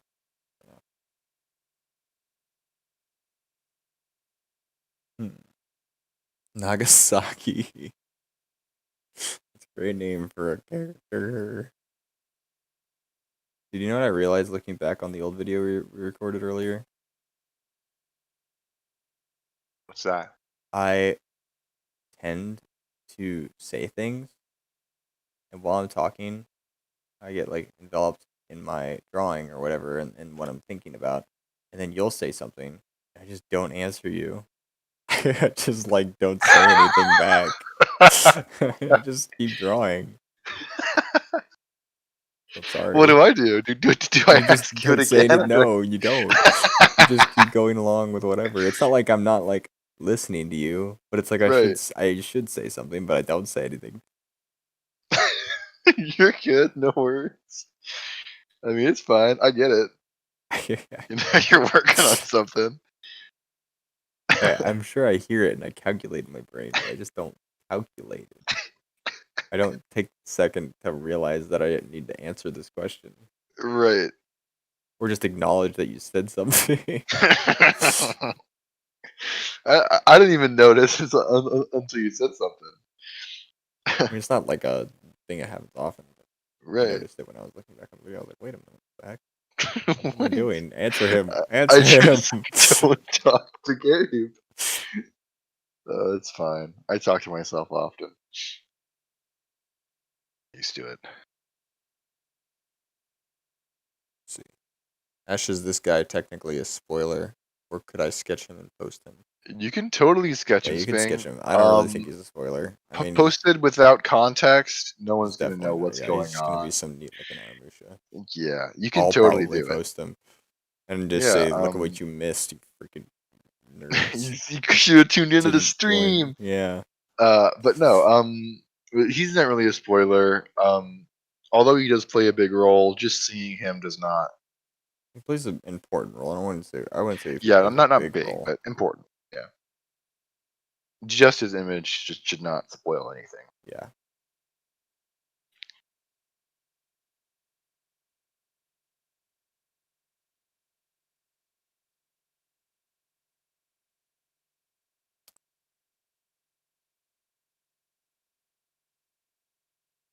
It's thinner. Japanese bows are thinner than this. Too thick.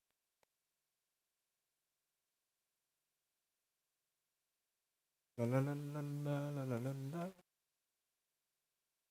I'm thinking about whether or not we should turn on some music.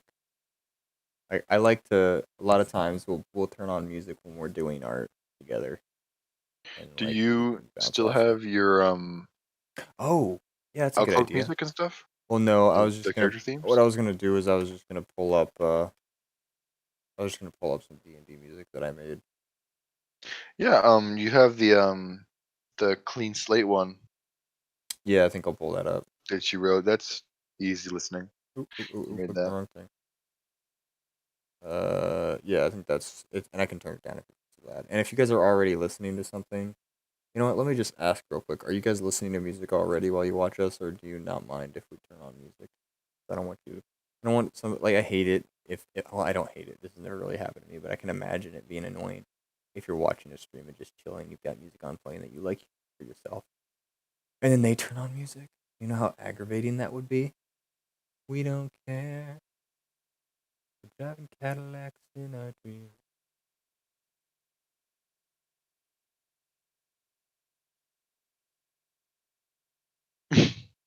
I say we just do it. It's been dead silent for 2 hours for me. Okay, I'm gonna Yeah. do it. Just do it.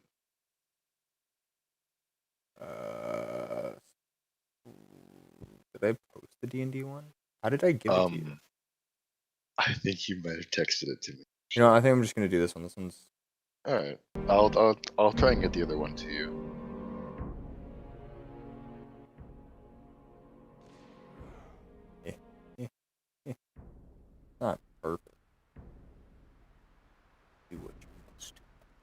Yeah, I feel that, man. Okay, hopefully this isn't too loud.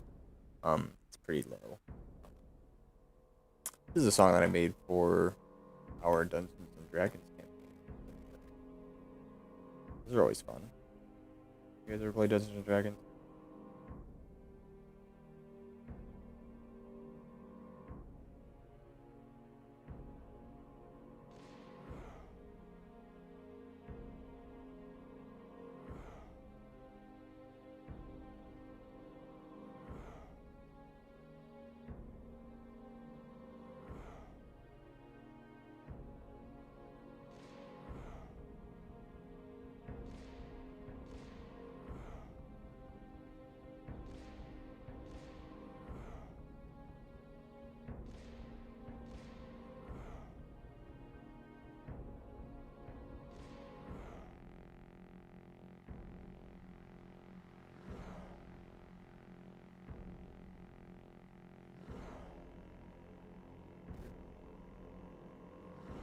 Not in a while. Give it a second while the recovery image loads. Cool. I found that song then. Found that song? Yeah, I sent it to you. You should probably post it.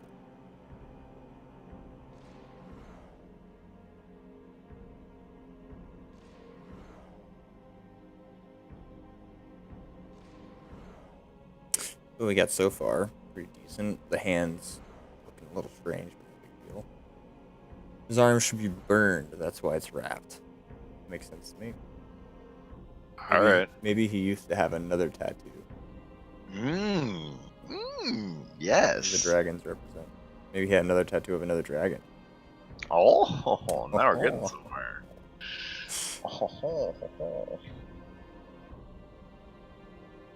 Maybe the tattoo of the other dragon represented something to him, and it wasn't an accident that it got burned. Maybe he did it Maybe himself. yes, there you go. Now you're getting what I'm saying. Womp womp womp. Pretty cool. All right, Joey, I sent that other song to you. Should I open it now? I mean, up to you. I mean, I could just be playing this weird one. Bam. God's heart is in my head. God's heart is living in my head, rent free. He already knows what I'm gonna do. It's not that difficult to figure it out since we mentioned something a little bit earlier. Ah, man, he's At in the here. same time. He's in here. He knows what's up. He should be writing, not me. He's in my head.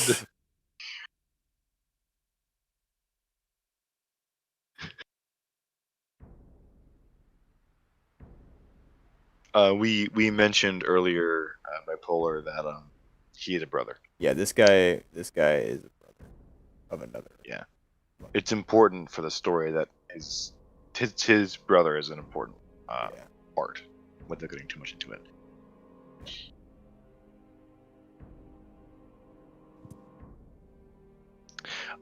But he definitely did leave, and that's going to be part of his story as well. So.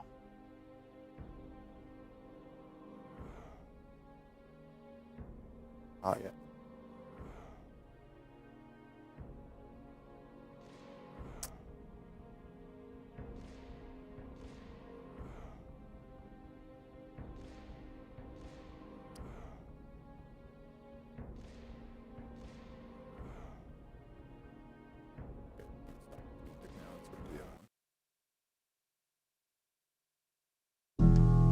Oh, it's loud.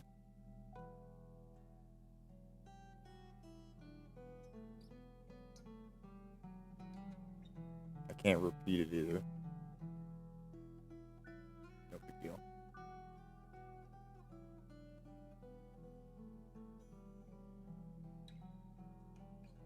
You can't repeat it? Not on Discord. I mean, no, but you should be able to just, save it, right? How you have your other one. Well, the other one isn't saved. The other one's on YouTube. Oh. Oh my god. Well, that would do it.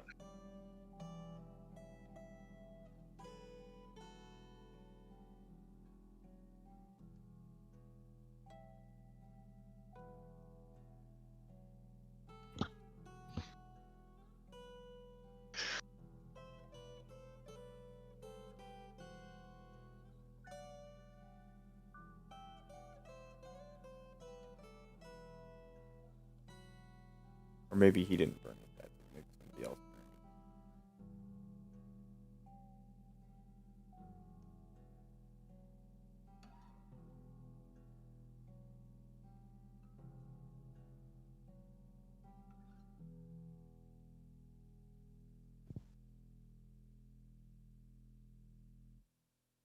burned it. Hmm.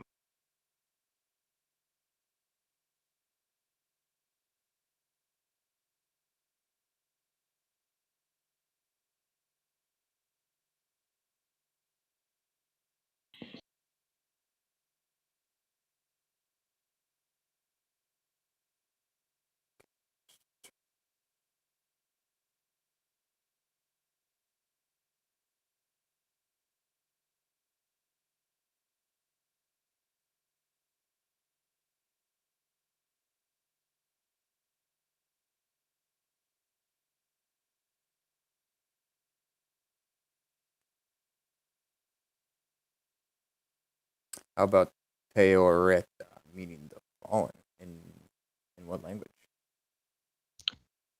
Japanese. Jerry. Yeah, no, but how do you pronounce that? I just looked it up. I saw that, and I was given a once over.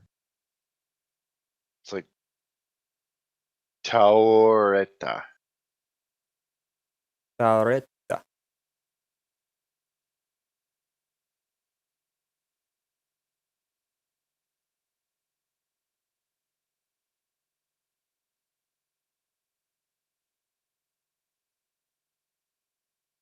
We're totally gonna butcher it. I like it though. I like it. Kind of cool, yeah. Pretty dope. I just don't want to butcher his name every time that I say it. Teoreta. You just name Tao. Yeah, but that's pottery. Japan Tao is pottery. So, I mean, we can. Tao's a kind of pottery. Maybe we can insinuate what pottery means. What is pottery? Let's get deeper. Let's get Pottery. deeper. Yeah, Tao means is pottery or porcelain. no longer moldable. Set in its way. Don't even go there. No longer moldable, yet fragile. But it can. Nope. It holds lots of things, usually like he holds much wisdom. Usually a vessel for sake. So,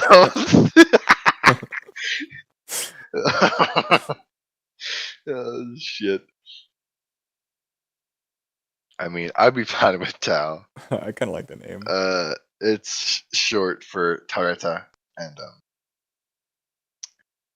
and that could be a joke. It could be like name's Tao. I mean, pottery. It doesn't matter. It could be a little joke, a little inside joke for the stream gang. Yeah. Doesn't that mean pottery? I kind of like this weird dragon look. Like it doesn't look like a regular dragon, but I kind of Yeah. like the look of it.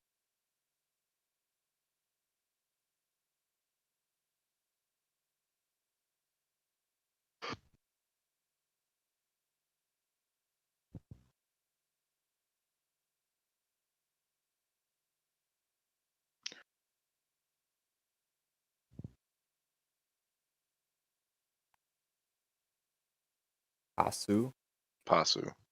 Pasu. Pasu. The Path. That's cool. Cool name.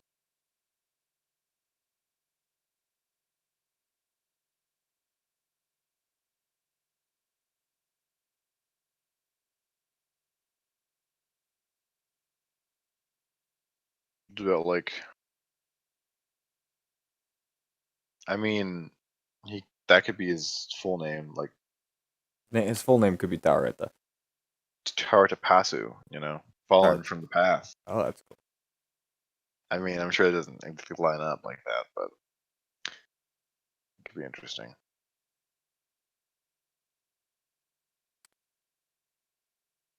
Oh yeah, make the yeah, Looking good. like it. Very good. Universal sound of excitement. It's purring, bro. Oh yeah, You're baby. not a furry, but Yep, I'm not a furry. 100%. I'm gonna pull up that drawing. Oh God, wait. We don't have to air all our laundry so early. Let's see. Let's save some scandal for the paper. For when we're right? popular. Yeah, that's right. That's right. I thought you deleted that. I'll be honest. I did not delete that. Why would I do It's that? still there. If it's not there, then it's still in my head. I can never delete it from there. Hey, thank you, Pop Tart. What do you say? You said phenomenal work. My friend. Hope the thing goes well. Glad you're here. I'm glad you're here too. We are designing, if you aren't caught up with what's going on, we're designing a character in the comic to eventually show his face. Eventually, he'll show his face. Maybe this will be the introduction. Maybe it'll be a full panel shot. Maybe we can add another character right here. Well, it's not that important of a shot, to be honest. It's just him. I mean, it could be It could the be cover. similar to the. Oh, it could be a cover, or it could just be the cover of the issue. Yeah. Yeah, and we could put another character in the shot as well. That's what I was saying. Yeah. Yeah. I mean, we could definitely salvage it for something other than. Oh one of yeah. those. Oh yeah. Not that this isn't important, guys. Not that this is a waste of time or anything. No, yeah, definitely. Like you guys, being here. Yeah, I mean, it definitely helps us. I mean, I think we've a name down. We've made him a drunk together. Oh We got yeah, him a it's dragon part. tattoo. We're together now. I think it's Yeah. cool. You guys are part of this. It's character. our character now. We haven't got to work on the Jarl. Jarl. We're in it together now. Yeah, you guys can't back out You- now. You're part of the contract. You guys are going down with us if we fail. Yeah, we point to you. That's right. We'll point to you, your influence. Let's cover hide his face. I'm thinking that on the cover I think whenever you first introduce him, he's gonna obviously have his hat. Yeah. And it'll be a super edgy, like Cool lit looking, yeah. scene with like his pipe providing the lighting. Dude, I can't remember. I can't wait to like do some smoke effect. Oh yeah. Mm-mm-mm. Mm-mm-mm. That's what it sounds like when you puff, right?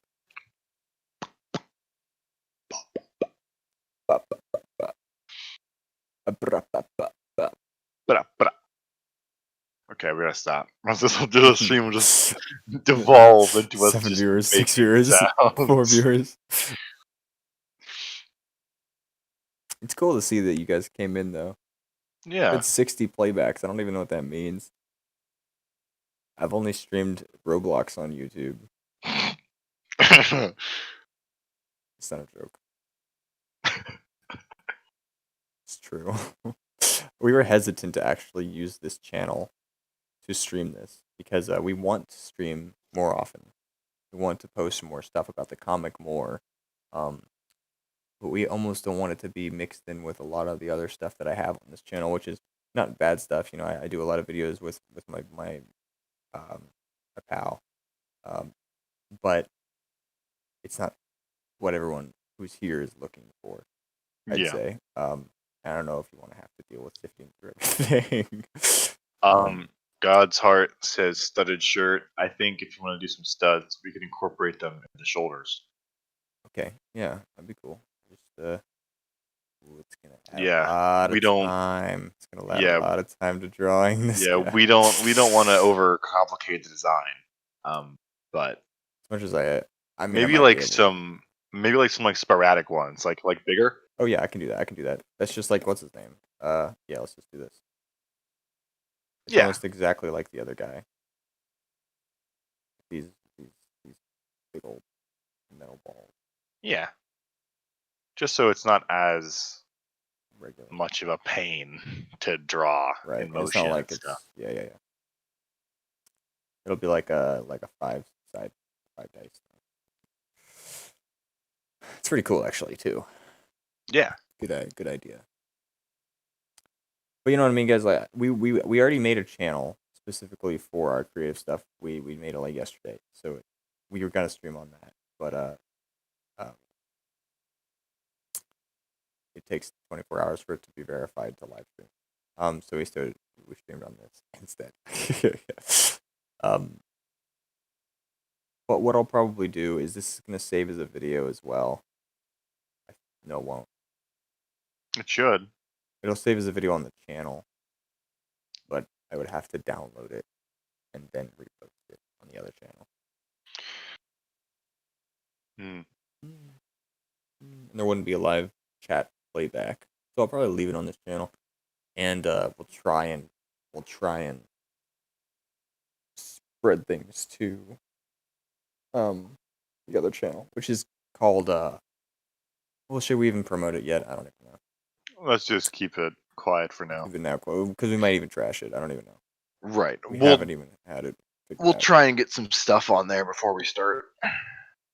Sure. Okay. And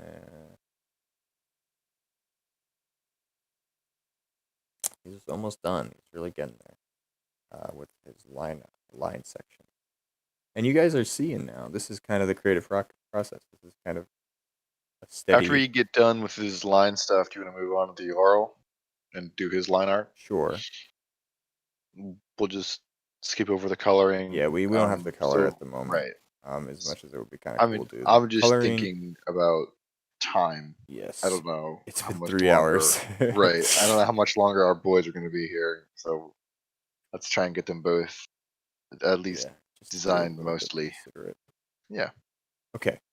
All right. Yeah, he's pretty much finished, I'd say. I'll save that one.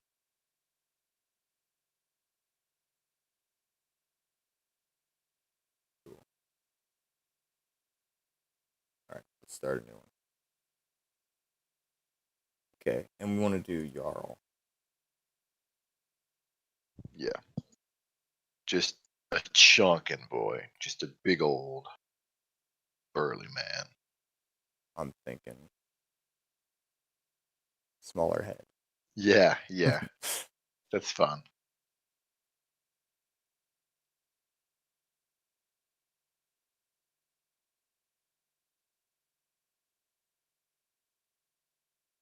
And I know you can't tell what pose this is at the moment. But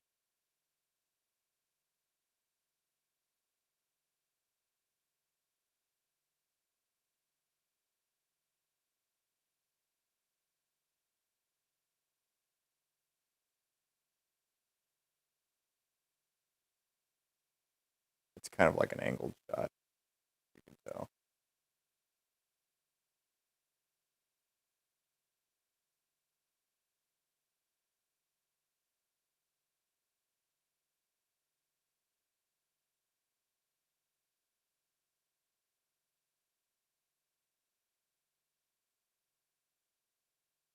What do you think of that angle?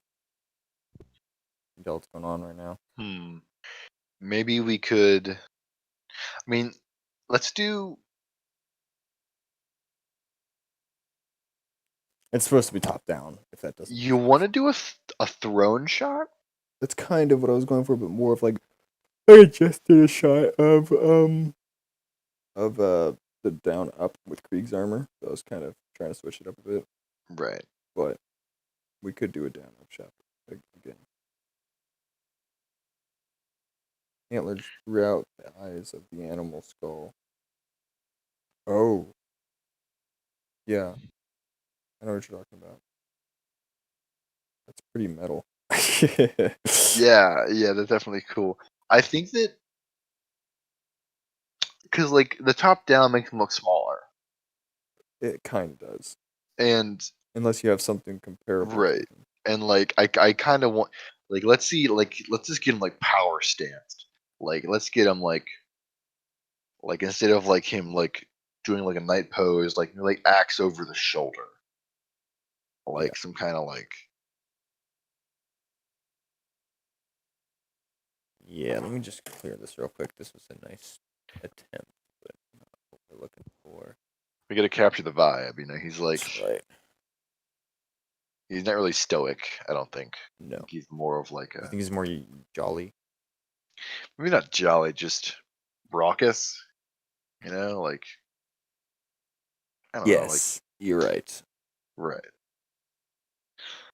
And like you know he's just a big man. He's got big man syndrome. You know, he's just oh I've crushed so many of you tin cans. You know that kind of the big Viking kind of. Oh, he's like the one of the biggest Vikings. That kind of ripped Santa. Yeah, pretty much ripped Santa.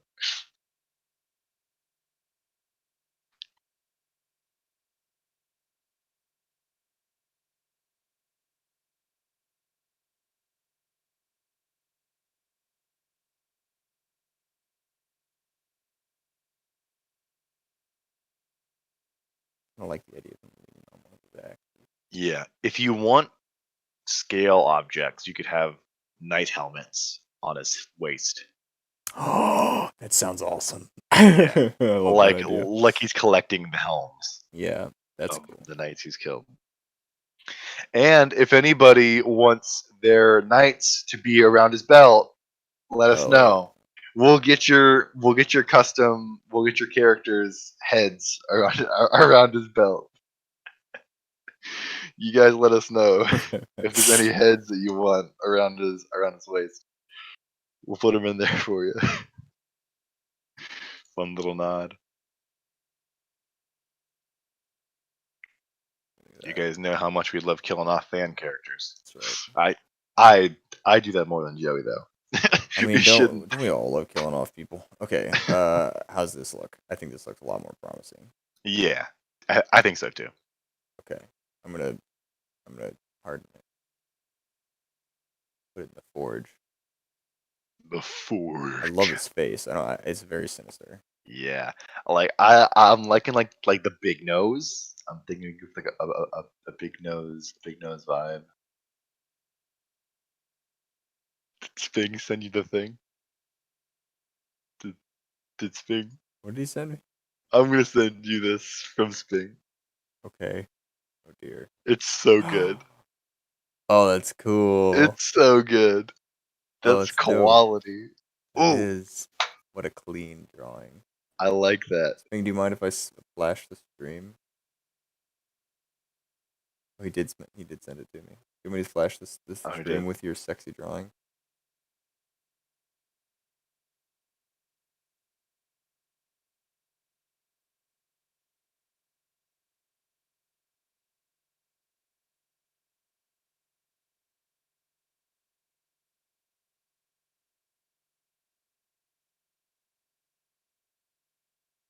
Just go ahead. Ooh, This is Sphinx drawing. Very nice. very nice. Definitely captures the vibe. Even the original. Good. I like it. Very nice.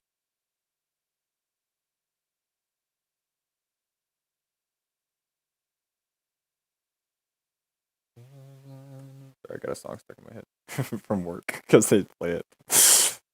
I was just about to start singing it and I caught myself.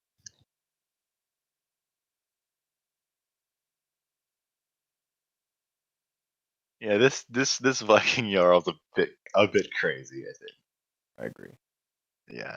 I mean, he's got you know who living in his woods, so Oh, that's right.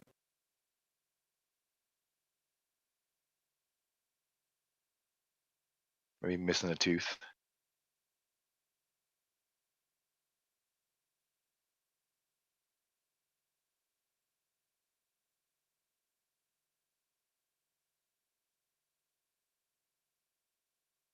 Oh yeah, that's nice. Good touch.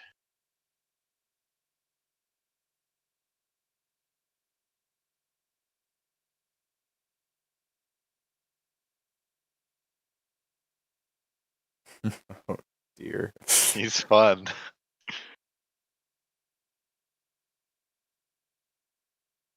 Speaking of deer, King Boomy, the that's Viking. yeah, pretty much, but more sinister, I'd say.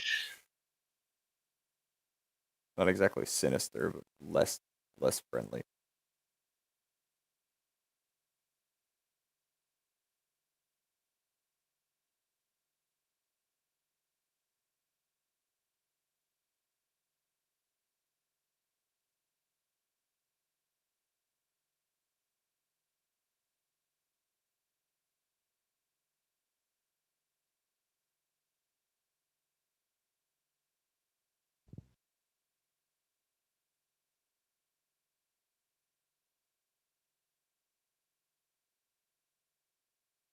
Yeah, Hart. I think that him having a lot of weapons is cool.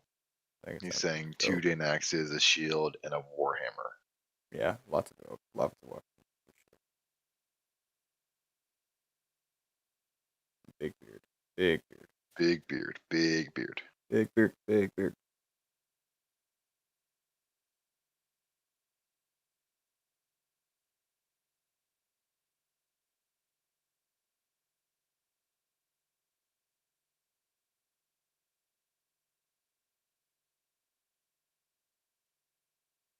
God, he's crazy looking. Yeah, I like him.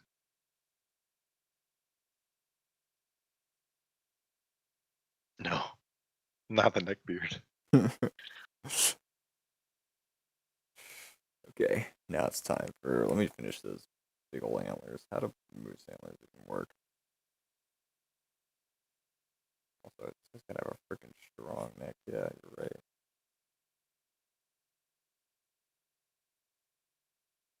I'm sure antlers from a moose are very, very heavy. He can handle him. He's a You can large handle 'em. man. You're a big guy. For you, it will be very painful. You're a big guy. For you. No one knows who that's from. I'll give you a cookie.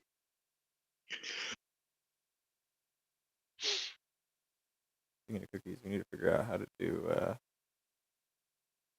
like cool stuff on YouTube. How is it? Cookies. I don't Like like website cookies. Like, that's what I thought of. And then I oh, thought okay, of live all stream like rewards and stuff that we could give people. right. I mean, that'd be really cool. Pretty neat. We've only got 6 viewers, but still. A very 7. dedicated 7. Oh, there's 7.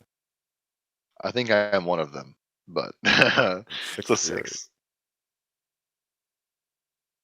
Very dedicated. We love them all. It's very true. And I mean, I don't even like viewers. I wouldn't even call you guys viewers. Like you guys aren't just subscribers. You guys are my boys. I'm That's freaking right. That's posting right. crap on This iFunny. this is the community, man. This is the community.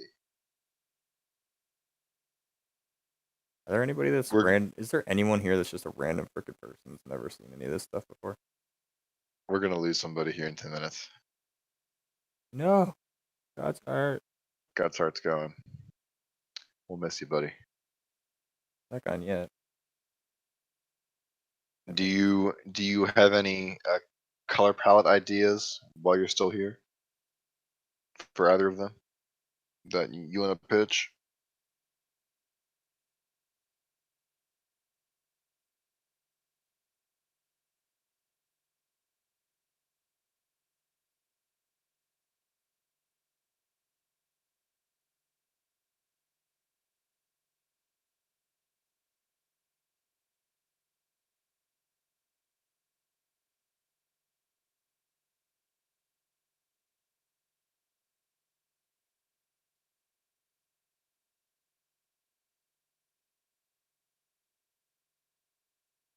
Thinking bait.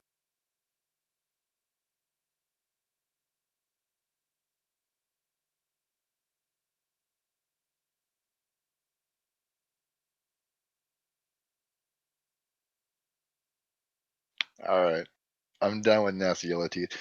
Joey, we should put the link to the comic Discord in the Ah, description of this.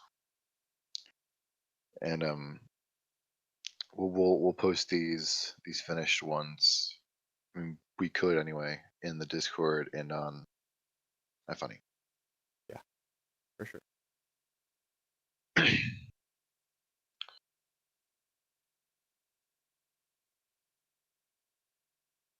And he's got hard leather armor.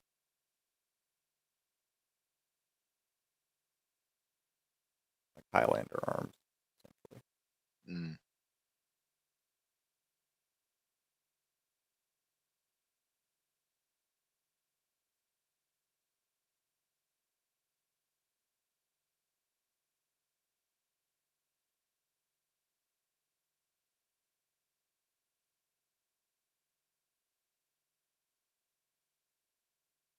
Yeah, I'm liking them.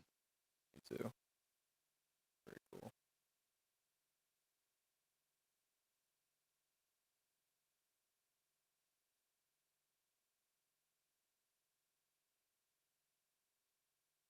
This could definitely be a page in comic. Oh yeah.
Animal slash human ribs lining his side.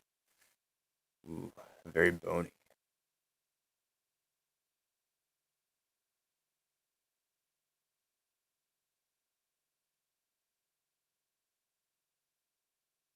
His beard too long.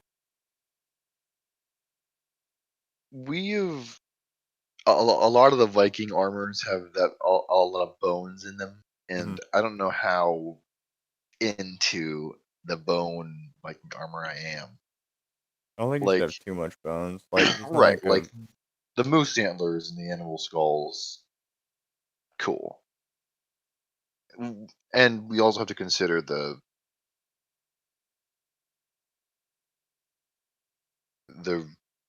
I don't I was gonna say redrawfication, yeah. but that's not I mean, he's not you know gonna the be that crazy. I mean, he'll show up yeah. a few times, but he's not gonna be Uh, like I'd say in like 2 or 3 issues, he'll be in. yeah, but he's not gonna be in every single shot. No, not every single one. That's why I'm doing all this fur. But almost like the fur is nice because it's not rigid. That's one thing about redrawability is you want to be able to redraw, but rigid stuff be difficult, despite knights being the freaking number 1. Yeah, knights are. Yeah, like it's easier to redraw like fur, I would think, Yeah, it is. just because it doesn't have to be the exact same all the time. Yeah. Armor is a bit harder to do just because it's rigid and you have to have a specific kind of way that it is. You know?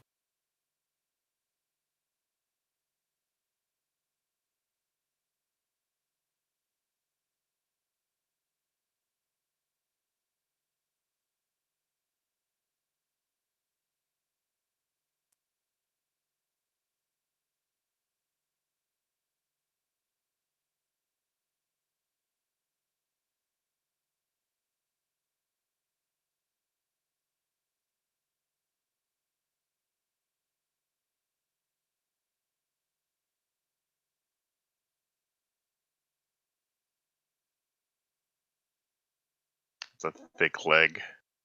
Yeah, I'm into it. He's very thick. He's got big legs, bro. Damn, boy. He's quite cartoony. Almost more cartoony than Knights, but he's not overly cartoony. He just looks like a I don't fun think so. guy.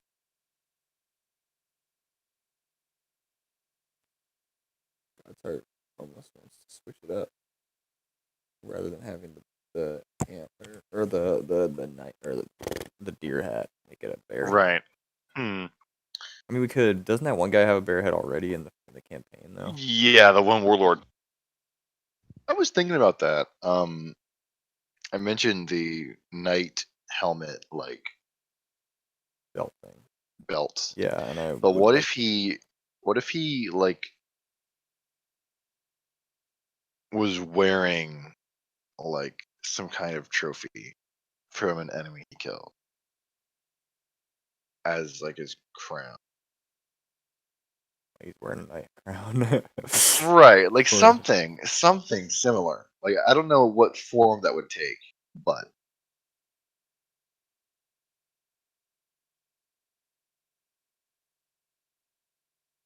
I don't know.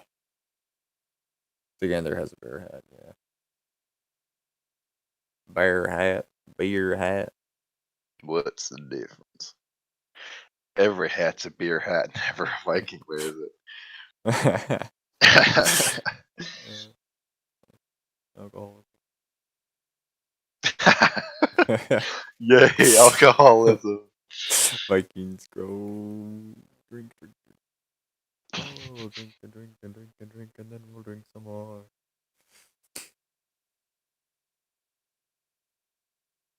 What are we missing here?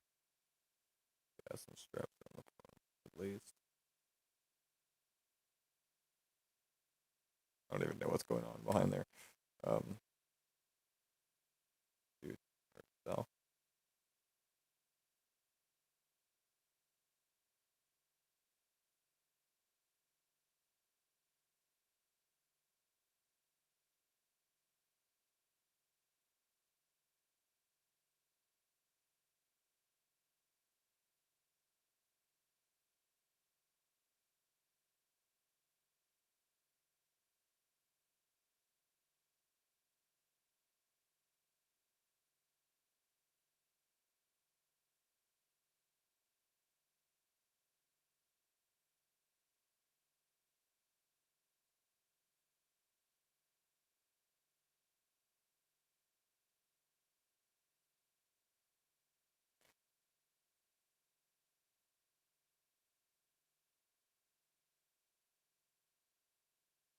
Pretty crazy looking, bro.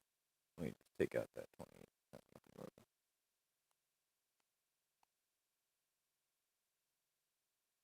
Lion head. It's kind of awesome sounding.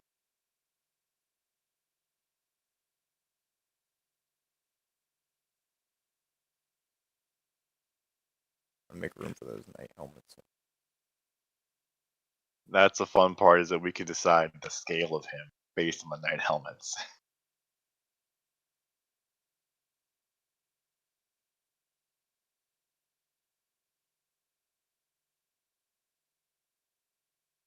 Through the eye holes. Youch.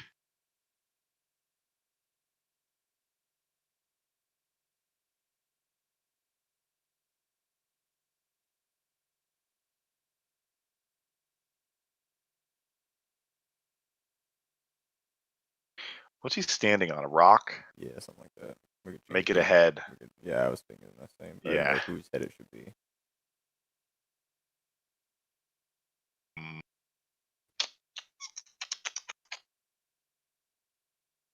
Just some knights, I guess.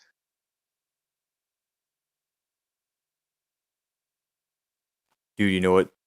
You know where this is and what's happening, right? Yes. So there probably would be knights helmets. sitting Yeah. around. Probably. Go for a conqueror head, maybe? Yeah, you got it. You're doing it.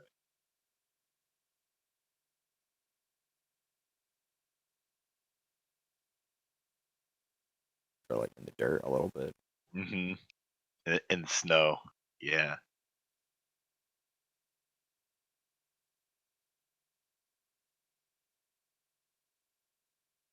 Good night, my friend. So he suggested bear head or lion head. Yeah, those are two pretty cool ideas.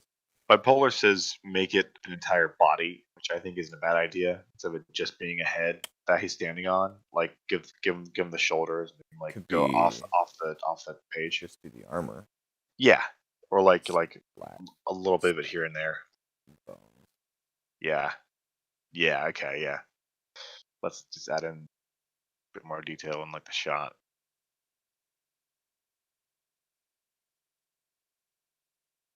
Those are some easy things to add in that we don't have to recreate every time we draw them. No. So fun to add in.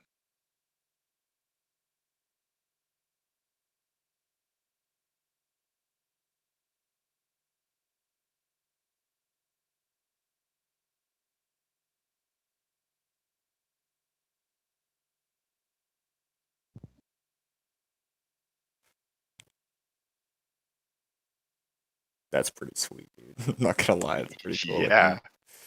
Pretty cool looking dude.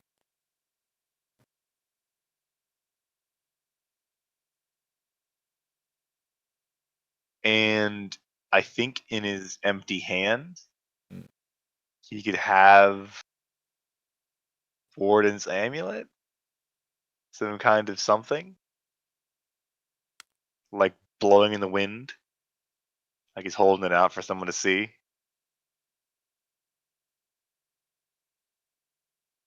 Whatever shape that would take.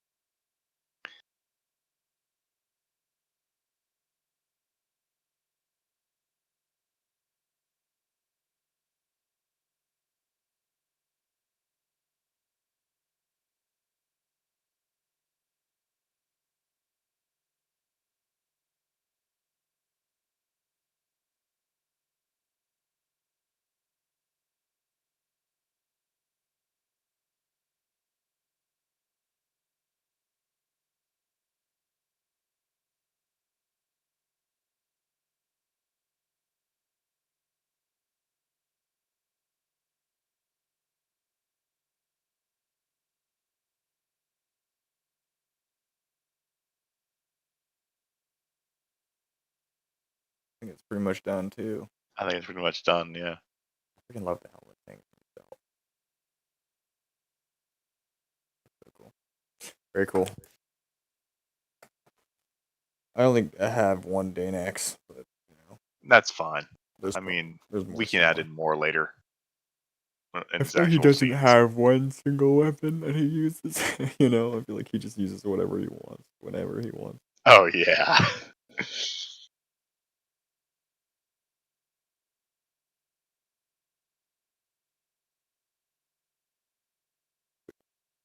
Sweet. All right. I think that we'll finish it up with that. I don't know. Is there anything else we should talk about? 3 hours, 38 minutes. That's pretty long. Pretty long. I think that's a long enough time for most streams. I don't know. What do you guys think? Is there anything else we should talk about? You guys want to know about? Is there anything at all? Yep, anything. Yeah, Doesn't the even, entire doesn't even plot. need doesn't even need to be about the comic. All. Oh, I was gonna. Yes, it doesn't have to be about the comic. We can talk about whatever. We can talk about. How are you doing? Are you feeling Right. okay? Nobody ever asks us how we're doing. Yeah. They ask how's the comic doing. Never ask how we're no.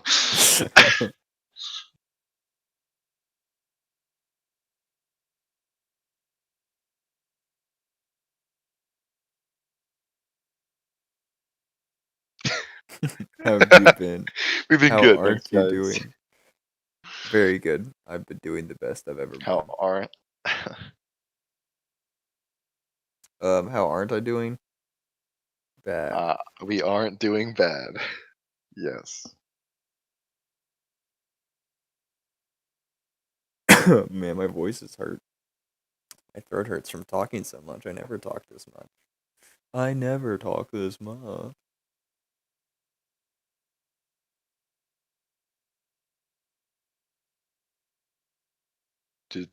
Sping send you the Viking? He did. Oh, he looks so Mhm. good. Yeah. Yeah. Oh, Sping, you're a legend. Oh, Sping. You sweet, beautiful boy. Looks dope.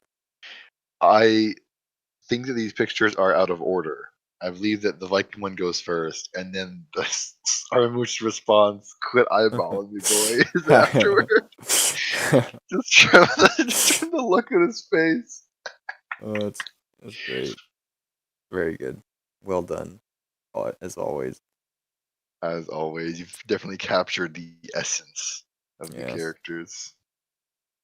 I do love his teeth too. Yeah, I love the snaggle teeth. Before Hart left, he wanted to Make I 'em yellow? pitched yeah, yellow gross teeth. You should keep that in mind whenever you color them. For sure. Let's just do it a little bit of coloring. I know we're not gonna do the whole thing, but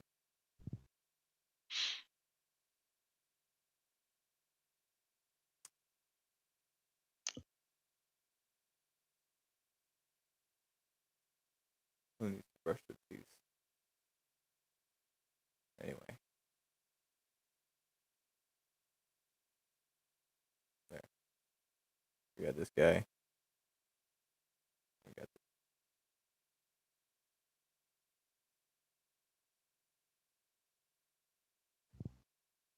two very different characters. Yes. Talk about it. Oh yeah. I don't know what else he's been eating. He's been eating that yellow snow. With our eyes.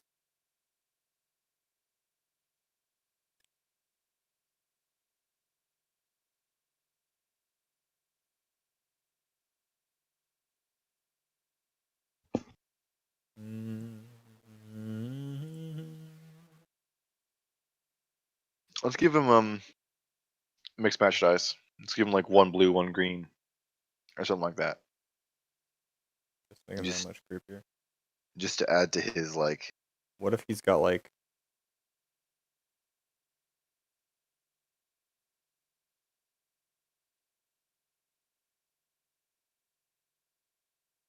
Or like one brown eye and one green or blue eye. or one eye that's just like kind of in pain? A little bit open.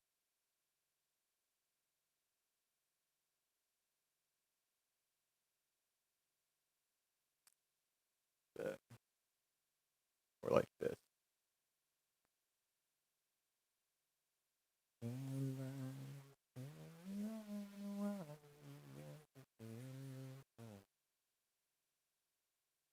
Look at that. Too much. I don't think it's too much. I kind of like the one eye being open a lot, like Yeah, he I mean, hurt it somehow, I just don't kind of know. like nerve damage or something. Maybe he just got smacked in the side of the head. Then right. again, it's Yeah, gonna be he can't. hard to make him sane. I mean, he's not crazy. No, yeah, he's just wild. He's just have regular eyes. He's just a little whack. Zooming in and out. Just stop.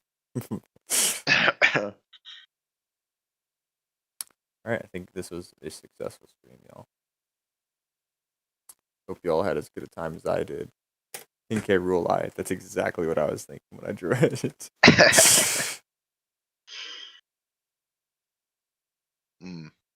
It's fun. It's been fun. It We has should do been these nice. more often. Hopefully, we get some more people. Yeah. I mean, it's fun with the boys, but Well, I mean, I think we should actually do a page next time. Like, these are pages, sort of. They're not, you know, it's not, Yeah, we're we not don't really want to. closer to We don't being want to able to release spoil everything. much. I mean, I hope y'all enjoyed what you did get a chance to look out. I had a good time explaining through it. That was really fun. Yeah, and now we have this to show other people if we need to. More stuff coming. More stuff coming. Very cool. See, Stay tuned. ... Yeah, soon TM. Soon TM.